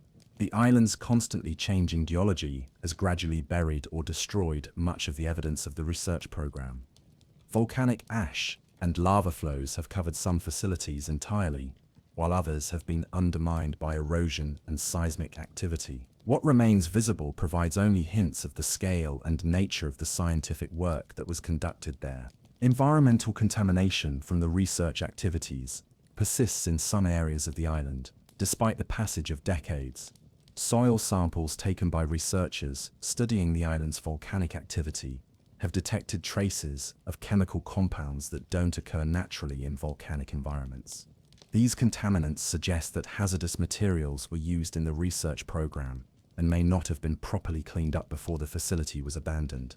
The wildlife populations on and around Bogoslof Island show some unusual characteristics that may be related to the former research activities. Seabird colonies exhibit genetic variations that are uncommon in related populations elsewhere in the Bering Sea. Marine mammals that feed in the waters around the island display behavioral patterns that differ from those of similar species in other locations. Current access to Bogoslof Island is extremely limited due to both its volcanic hazards and its protected status as a wildlife refuge.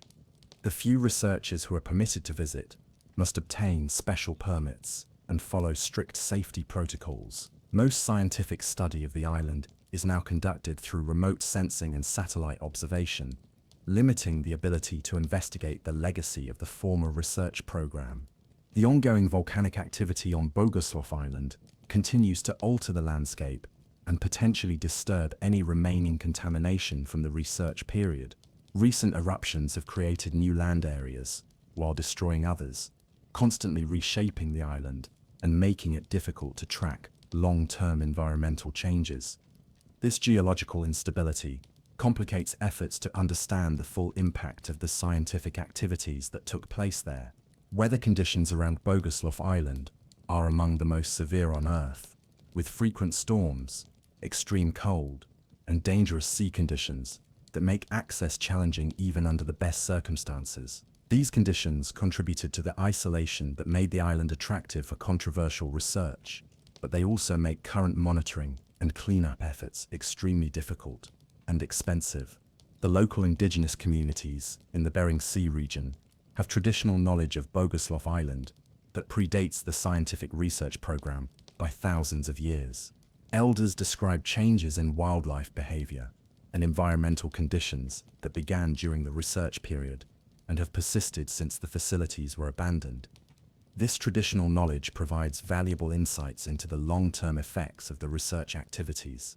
International scientific interest in Bogoslof Island focuses primarily on its geological and volcanic characteristics, but researchers are also interested in studying the ecological recovery following the abandonment of the research facilities. The island provides a unique opportunity to observe how ecosystems respond to both human disturbance and natural environmental extremes.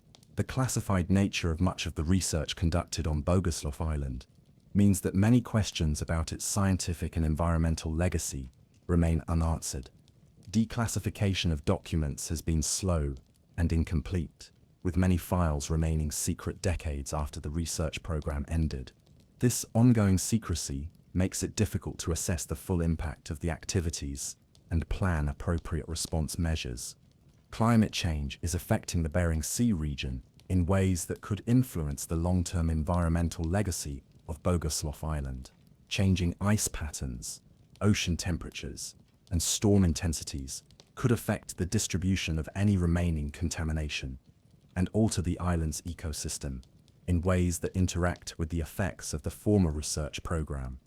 The scientific community continues to debate the ethical implications of the research conducted on Bogoslof Island and similar remote facilities. The program raises important questions about the oversight of scientific research, the responsibilities of researchers working in isolated locations, and the long-term consequences of experiments conducted without adequate environmental protection measures. As we contemplate the abandoned laboratories and contaminated landscapes of Bogoslof Island, we're reminded that the pursuit of scientific knowledge can sometimes lead researchers into ethically questionable territory, especially when conducted far from public scrutiny. The island stands as a testament to both the potential benefits and dangers of unrestrained scientific inquiry. Its empty facilities, serving as monuments to experiments that may have advanced human knowledge, while leaving behind environmental and ethical legacies that persist long after the research has ended. Chapter 8. The Island of Endless Winter. Deep in the Arctic Ocean, far north of any human settlement, lies a collection of islands that were once the site of one of the most ambitious and secretive Cold War projects ever undertaken. The New Siberian Islands, a remote archipelago between the Laptev and East Siberian Seas, became the location for a classified Soviet research program that combined military strategy with cutting-edge science in ways that pushed the boundaries of what was possible in one of Earth's most hostile environments. The New Siberian Islands consist of several large islands and numerous smaller ones, all characterized by permafrost, extreme cold, and isolation that makes them among the most challenging places on Earth for human activity. For centuries, these islands were visited only by hardy Arctic explorers, indigenous hunters, and the occasional scientific expedition studying Arctic geology and wildlife. The brutal climate, with temperatures dropping below 40°C for much of the year, and complete darkness lasting for months, made permanent settlement seem impossible. But in the 1950s, the Soviet Union identified these seemingly uninhabitable islands as the perfect location for a research program that required absolute secrecy and complete isolation from the outside world. The project, codenamed Arctic Shield, was designed to develop technologies and strategies for Arctic warfare while conducting scientific research that could provide military advantages in the polar regions. The scale of the Soviet investment in the new Siberian Islands was enormous and largely hidden from international view. Thousands of construction workers, scientists, and military personnel were transported to the islands during the brief Arctic summer seasons to build research facilities, airfields, and housing complexes. The logistics of this operation were staggering, requiring specially equipped aircraft and ice-breaking ships to deliver supplies and personnel across thousands of miles of frozen ocean. The research facilities constructed on the islands were designed to operate in conditions that would challenge even modern technology. Buildings were constructed with multiple layers of insulation, specialized heating systems, and foundations designed to remain stable on shifting permafrost. Underground facilities were excavated from frozen ground, using techniques developed specifically for Arctic construction, creating laboratories and storage areas that could maintain stable temperatures year-round. The scientific work conducted in this Arctic laboratory covered a wide range of disciplines, from atmospheric physics and climate research to biological studies of cold adaptation and survival. But much of the research had clear military applications, focusing on technologies that could give Soviet forces advantages in Arctic warfare. This included development of cold weather weapons, Arctic survival techniques, and communication systems that could operate reliably in extreme polar conditions. One of the most significant aspects of the new Siberian Islands research program was its work on what Soviet scientists called environmental warfare, the use of natural Arctic conditions as weapons against enemy forces. Researchers studied ways to accelerate ice formation, create artificial blizzards, and manipulate local weather patterns. While these techniques were never perfected enough for practical military use, the research provided valuable insights into Arctic meteorology and climate dynamics. The biological research conducted on the islands included experiments with both humans and animals that would be considered unethical by modern standards. Soviet researchers studied the limits of human survival in extreme cold, often using military volunteers and prisoners as test subjects. Animals were subjected to various cold exposure experiments designed to understand adaptation mechanisms and develop techniques for keeping livestock and working animals alive in Arctic conditions. The psychological effects of extreme isolation and perpetual cold were also studied extensively. Researchers documented the mental health impacts of spending extended periods in the Arctic environment, developing techniques for maintaining morale and psychological stability among personnel stationed in remote polar locations. This research had applications for both military operations and civilian activities in the Arctic. During the height of the program in the 1960s and 1970s, the New Siberian Islands hosted a substantial population of researchers, support staff, and military personnel. Entire communities were established on islands that had previously been uninhabited, complete with schools for children, medical facilities, recreational areas, and even small theaters and libraries. These Arctic towns represented some of the most isolated human settlements ever established. The supply chain required to maintain these communities was a logistical marvel that remained largely secret throughout the Cold War. Specially equipped aircraft made regular flights during the brief summer months when weather conditions permitted, while ice-breaking ships and submarines delivered supplies during the winter when the islands were completely cut off from the outside world. Emergency supply drops by parachute were sometimes necessary when unexpected weather prevented normal deliveries. The environmental impact of this massive Arctic development project was significant but largely undocumented at the time. The construction of airfields, roads, and buildings disrupted permafrost patterns and affected local wildlife populations. Fuel spills and waste disposal in the harsh environment created contamination problems that would persist for decades. The constant aircraft and vehicle traffic disturbed migration patterns of Arctic animals and birds. The research program on the New Siberian Islands began to wind down in the 1980s as Soviet priorities shifted and the economic costs of maintaining the facilities became increasingly difficult to justify. The end of the Cold War and the collapse of the Soviet Union accelerated the abandonment process, with personnel and equipment gradually withdrawn over several years. By the mid-1990s, the islands were largely abandoned, their research facilities left to face the Arctic environment without human maintenance. Today, the New Siberian Islands remain among the most remote and inaccessible places on Earth. The Russian government maintains strict control over access to the islands, citing both environmental protection and national security concerns. The few visitors allowed are typically researchers studying Arctic climate change or wildlife populations, and they must obtain extensive permits and follow rigid safety protocols. The abandoned facilities on the New Siberian Islands present a unique archaeological of Cold War-era Arctic research. Buildings designed to withstand extreme conditions have survived better than might be expected, though they show clear signs of damage from decades of abandonment. The permafrost has actually helped preserve some structures and equipment, creating a frozen museum of 1960s and 1970s Soviet technology.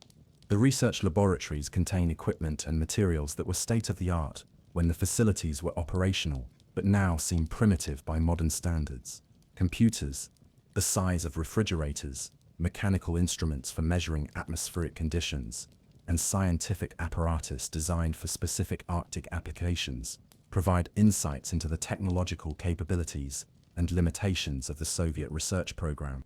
Living quarters and community facilities tell the story of the people who spent years of their lives in this Arctic isolation. Personal belongings left behind when the evacuation was completed include family photographs, books, games, and artwork created by residents during the long polar nights. These human artifacts provide a poignant contrast to the scientific equipment and military hardware that dominated the island's purpose. The airfields built on the New Siberian Islands were engineering marvels designed to operate aircraft in some of the most challenging conditions on Earth. Runways were constructed on permafrost, using techniques that allowed them to remain stable despite seasonal temperature changes. Hangars and maintenance facilities were designed to protect aircraft from extreme cold and wind, while fuel storage systems prevented aviation fuel from freezing in sub-Arctic temperatures. Underground facilities on the islands hint at research activities that may have been even more classified than the known programs. Tunnel systems and bunkers built with extraordinary security measures suggest that sensitive weapons research or intelligence activities took place alongside the documented scientific work. These underground areas remain largely inaccessible due to structural damage and safety concerns. The environmental legacy of the New Siberian Islands research program continues to affect the region decades after abandonment. Contamination from fuel spills, chemical wastes, and other industrial materials persists in the permafrost, where low temperatures slow the natural breakdown of pollutants. Climate change is beginning to melt permafrost in some areas, potentially releasing contamination that has been frozen for decades. Wildlife populations in the region show some effects that may be related to the former human presence and research activities. Arctic fox populations display genetic variations that are uncommon in other Arctic regions. Bird migration patterns in the area have shifted in ways that don't entirely match broader climate-related changes. Marine mammals in the waters around the islands exhibit behavioral patterns that suggest long-term environmental changes.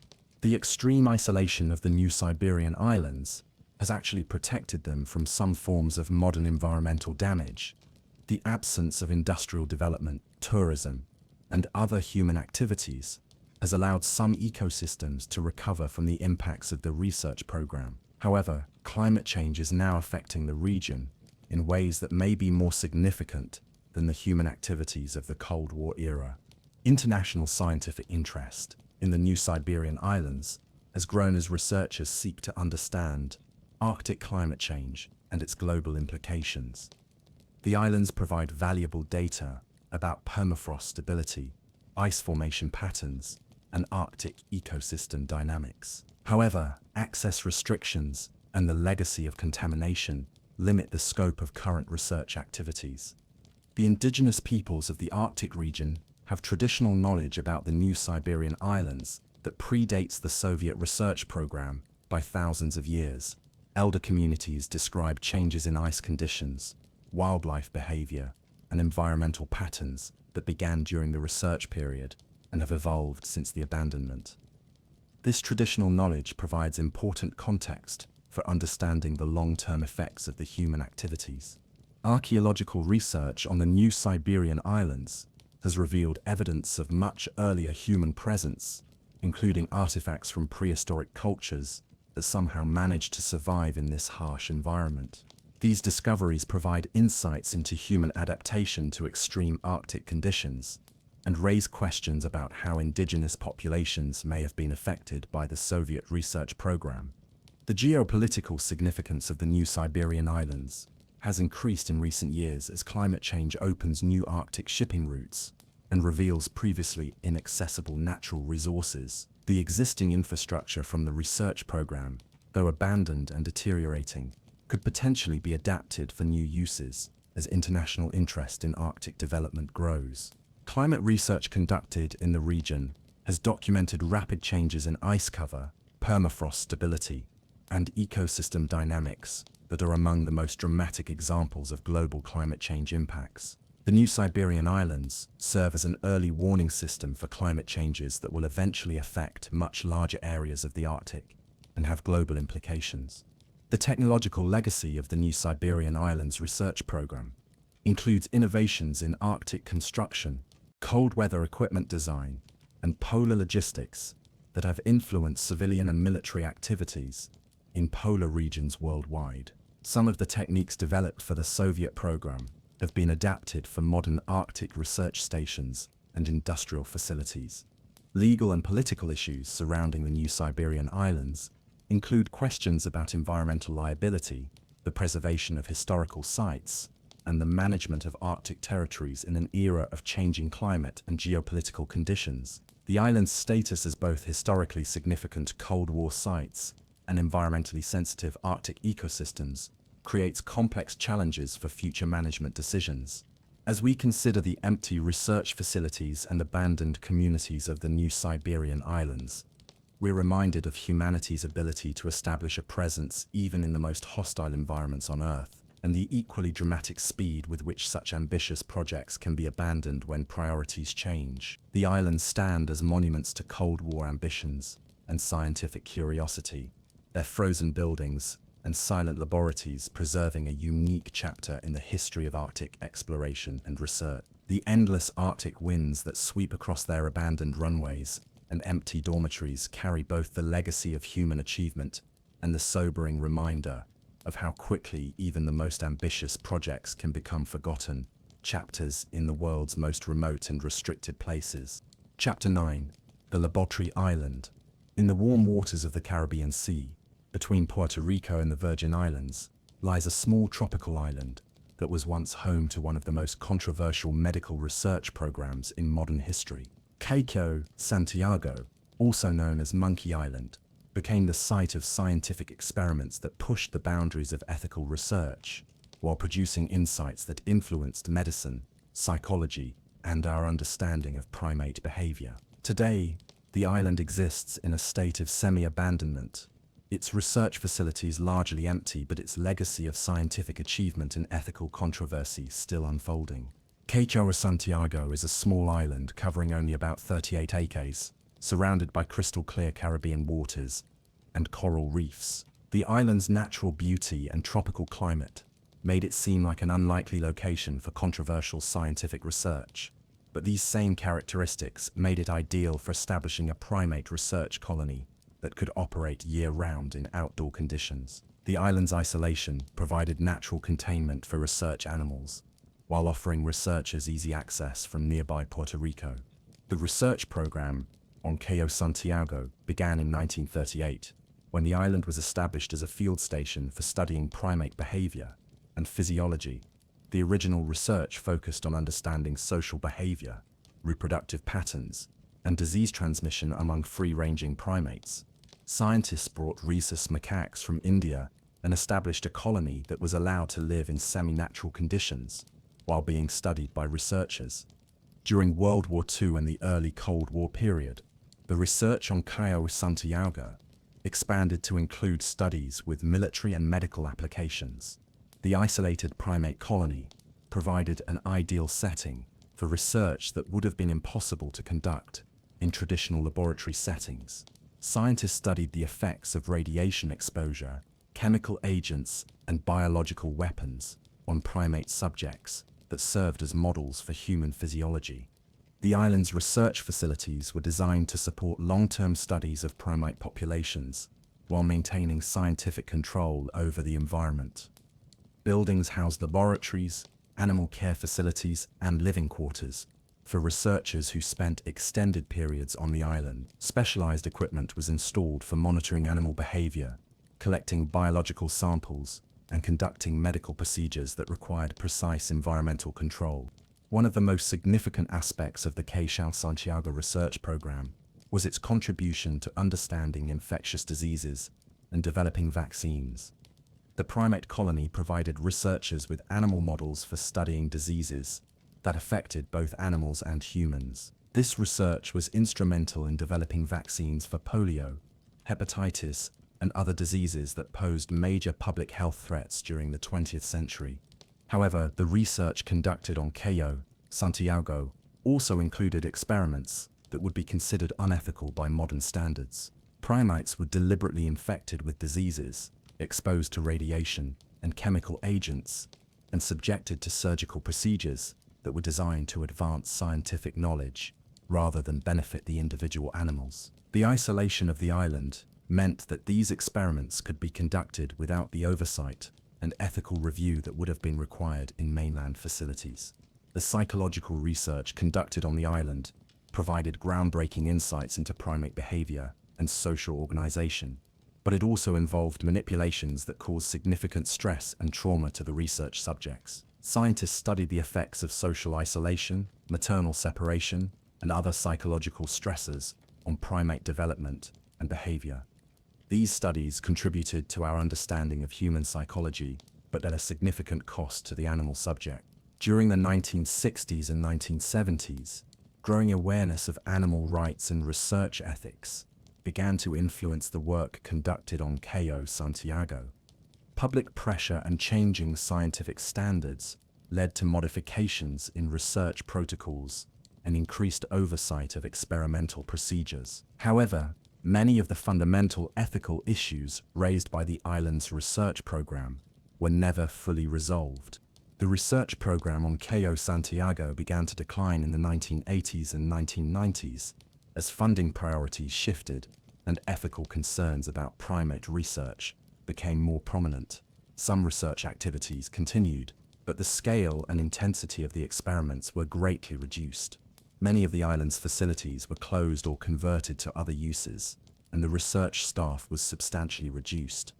Today, Cayo Santiago maintains a small primate population that continues to be studied by researchers, but the focus has shifted primarily to observational studies of behavior and ecology rather than invasive medical research. The island operates under much stricter ethical guidelines and oversight than during its most active research periods. However, access to the island remains restricted, and many aspects of its research history remain classified or poorly documented.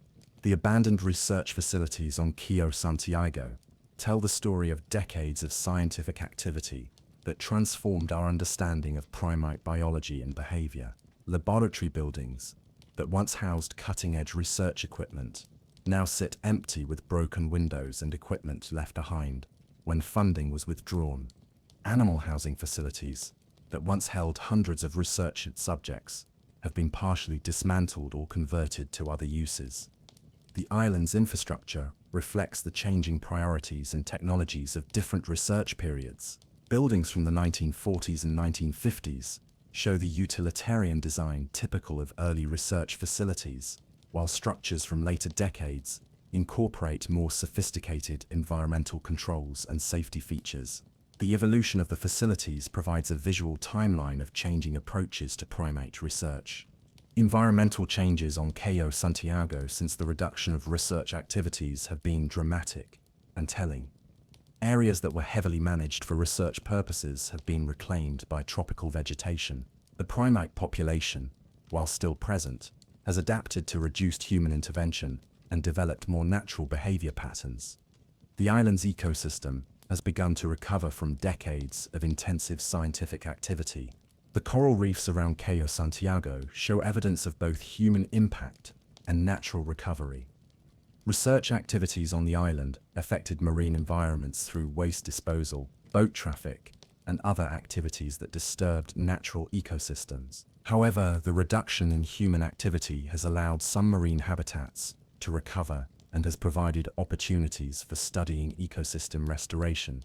The legacy of research conducted on Cayo Santiago extends far beyond the island itself to influence scientific practices and ethical standards worldwide.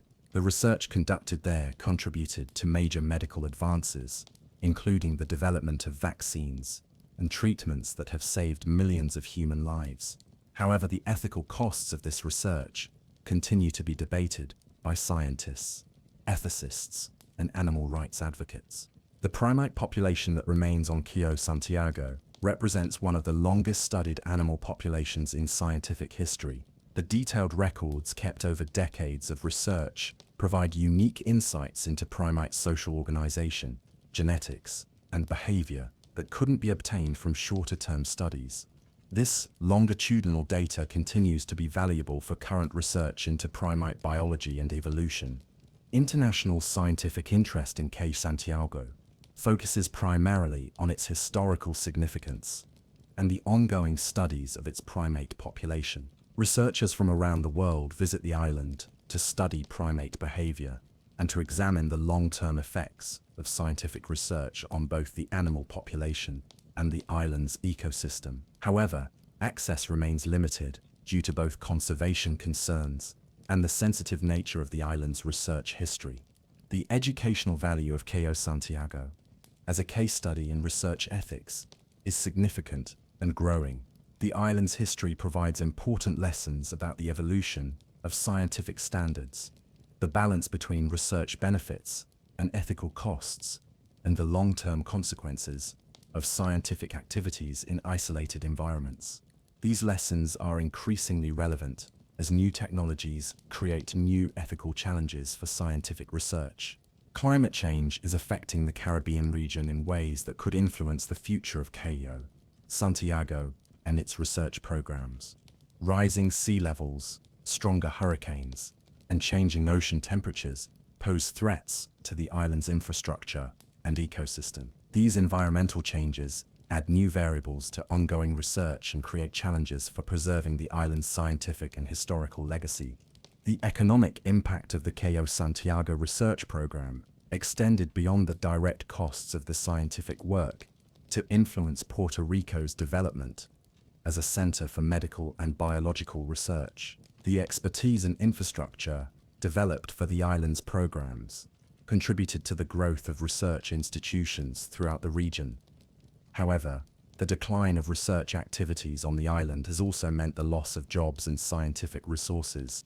Cultural and social impacts of the Cayo Santiago research program include its influence on local communities in Puerto Rico and its role in shaping public attitudes toward animal research. The island's proximity to populated areas meant that local residents were aware of the research activities, and community opinions about the work varied widely. Some supported the scientific benefits, while others were concerned about the ethical implication. Legal issues surrounding Cayo Santiago include questions about the ownership and management of the island, the preservation of research records, and the ongoing care of the primate population. The transition from active research facility to semi-abandoned site has created complex legal and administrative challenges that affect both current activities and future planning.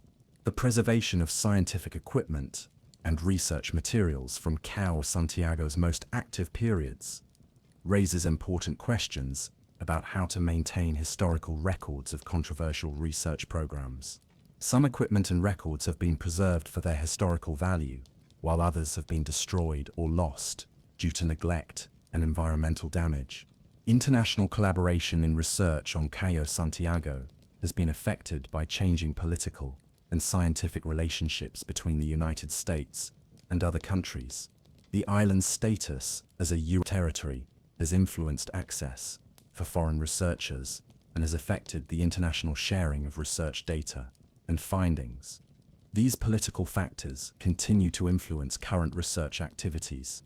The technological legacy of Cayo Santiago includes innovations in primate research methods, animal care techniques, and tropical research facility design that have influenced scientific work worldwide. Some of the methods developed on the island have been adapted for other research programs, while others have been abandoned due to ethical concerns or technological advances. Future prospects for Cayo Santiago depend on balancing conservation needs, scientific interests, and ethical considerations in ways that respect both the island's research legacy and current standards for animal welfare. Proposals for the island's future include continued observational research, conversion to a nature preserve, and development as an educational site for studying research ethics.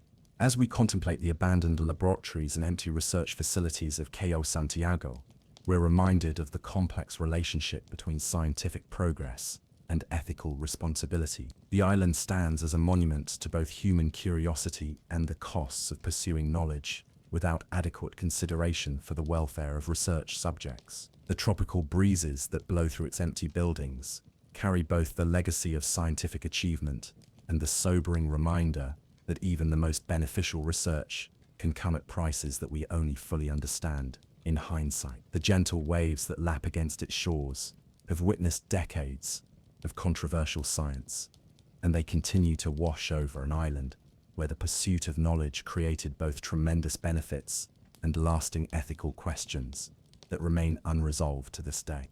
Conclusion: islands of memory and mystery.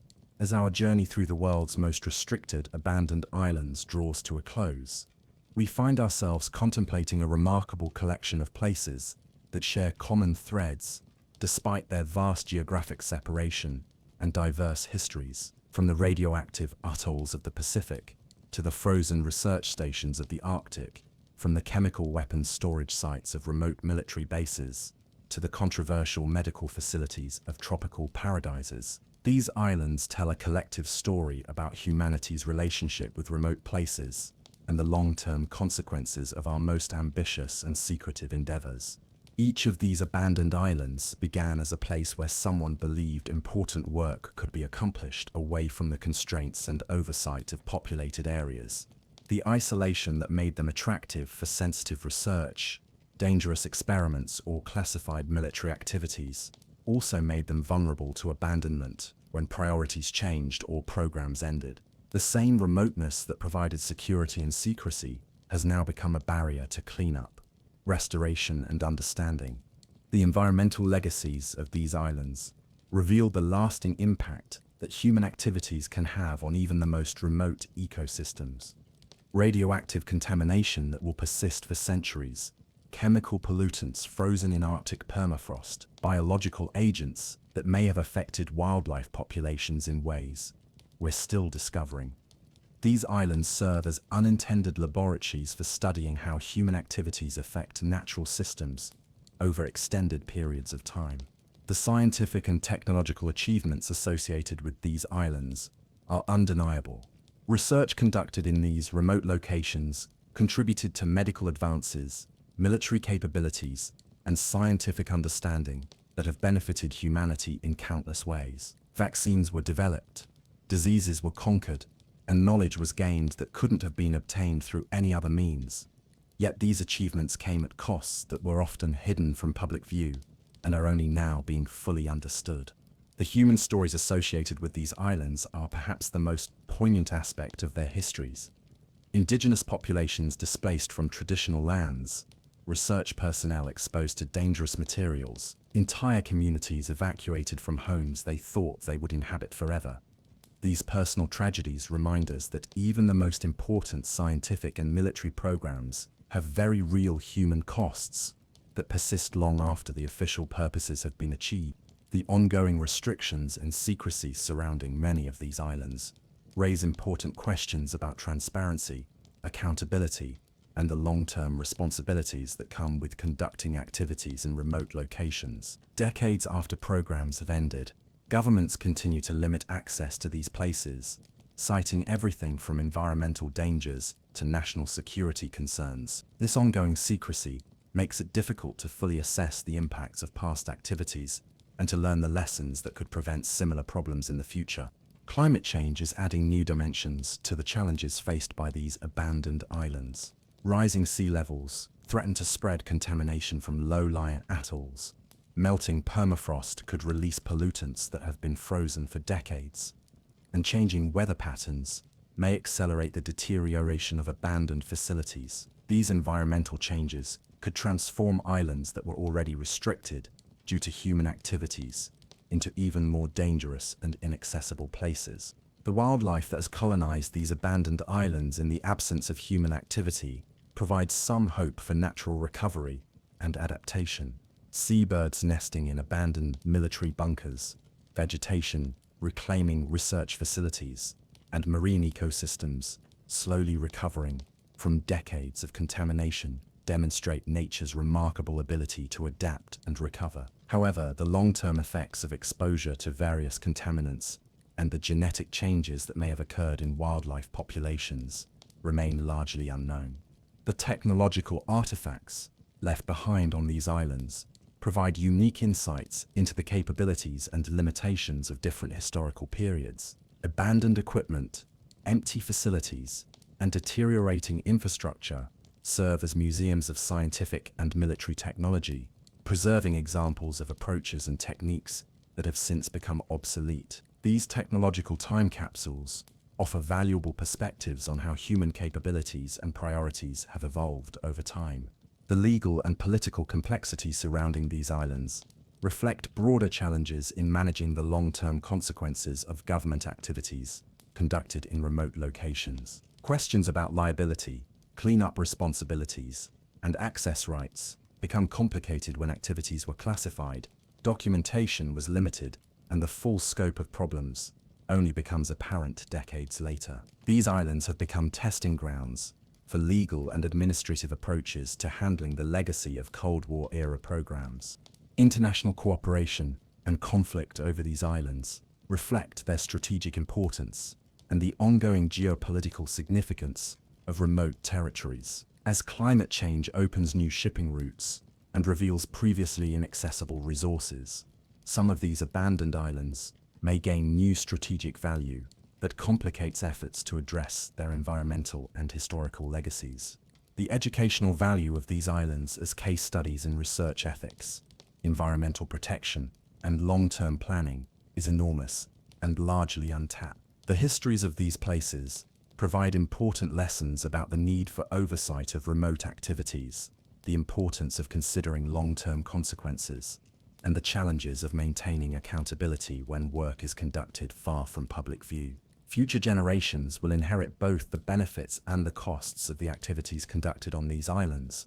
The scientific knowledge gained, the technologies developed, and the strategic advantages achieved represent positive legacies that continue to benefit humanity. However, the environmental contamination, the displaced communities, and the ongoing health risks represent negative legacies that will require attention and resources for decades or centuries to come. The restoration and remediation of these islands face enormous technical, financial, and logistical challenges. The same isolation that made them attractive for sensitive activities now makes cleanup efforts extremely expensive and difficult. In many cases, the costs of comprehensive restoration would be so enormous that societies must choose between accepting ongoing environmental damage and investing resources that could address many other urgent needs. The symbolic significance of these abandoned islands extends beyond their specific histories to represent broader themes about human ambition, technological progress, and environmental responsibility. They serve as reminders of both human capabilities and human limitations, monuments to achievement and warnings about the unintended consequences of actions taken without full consideration of their long-term impacts.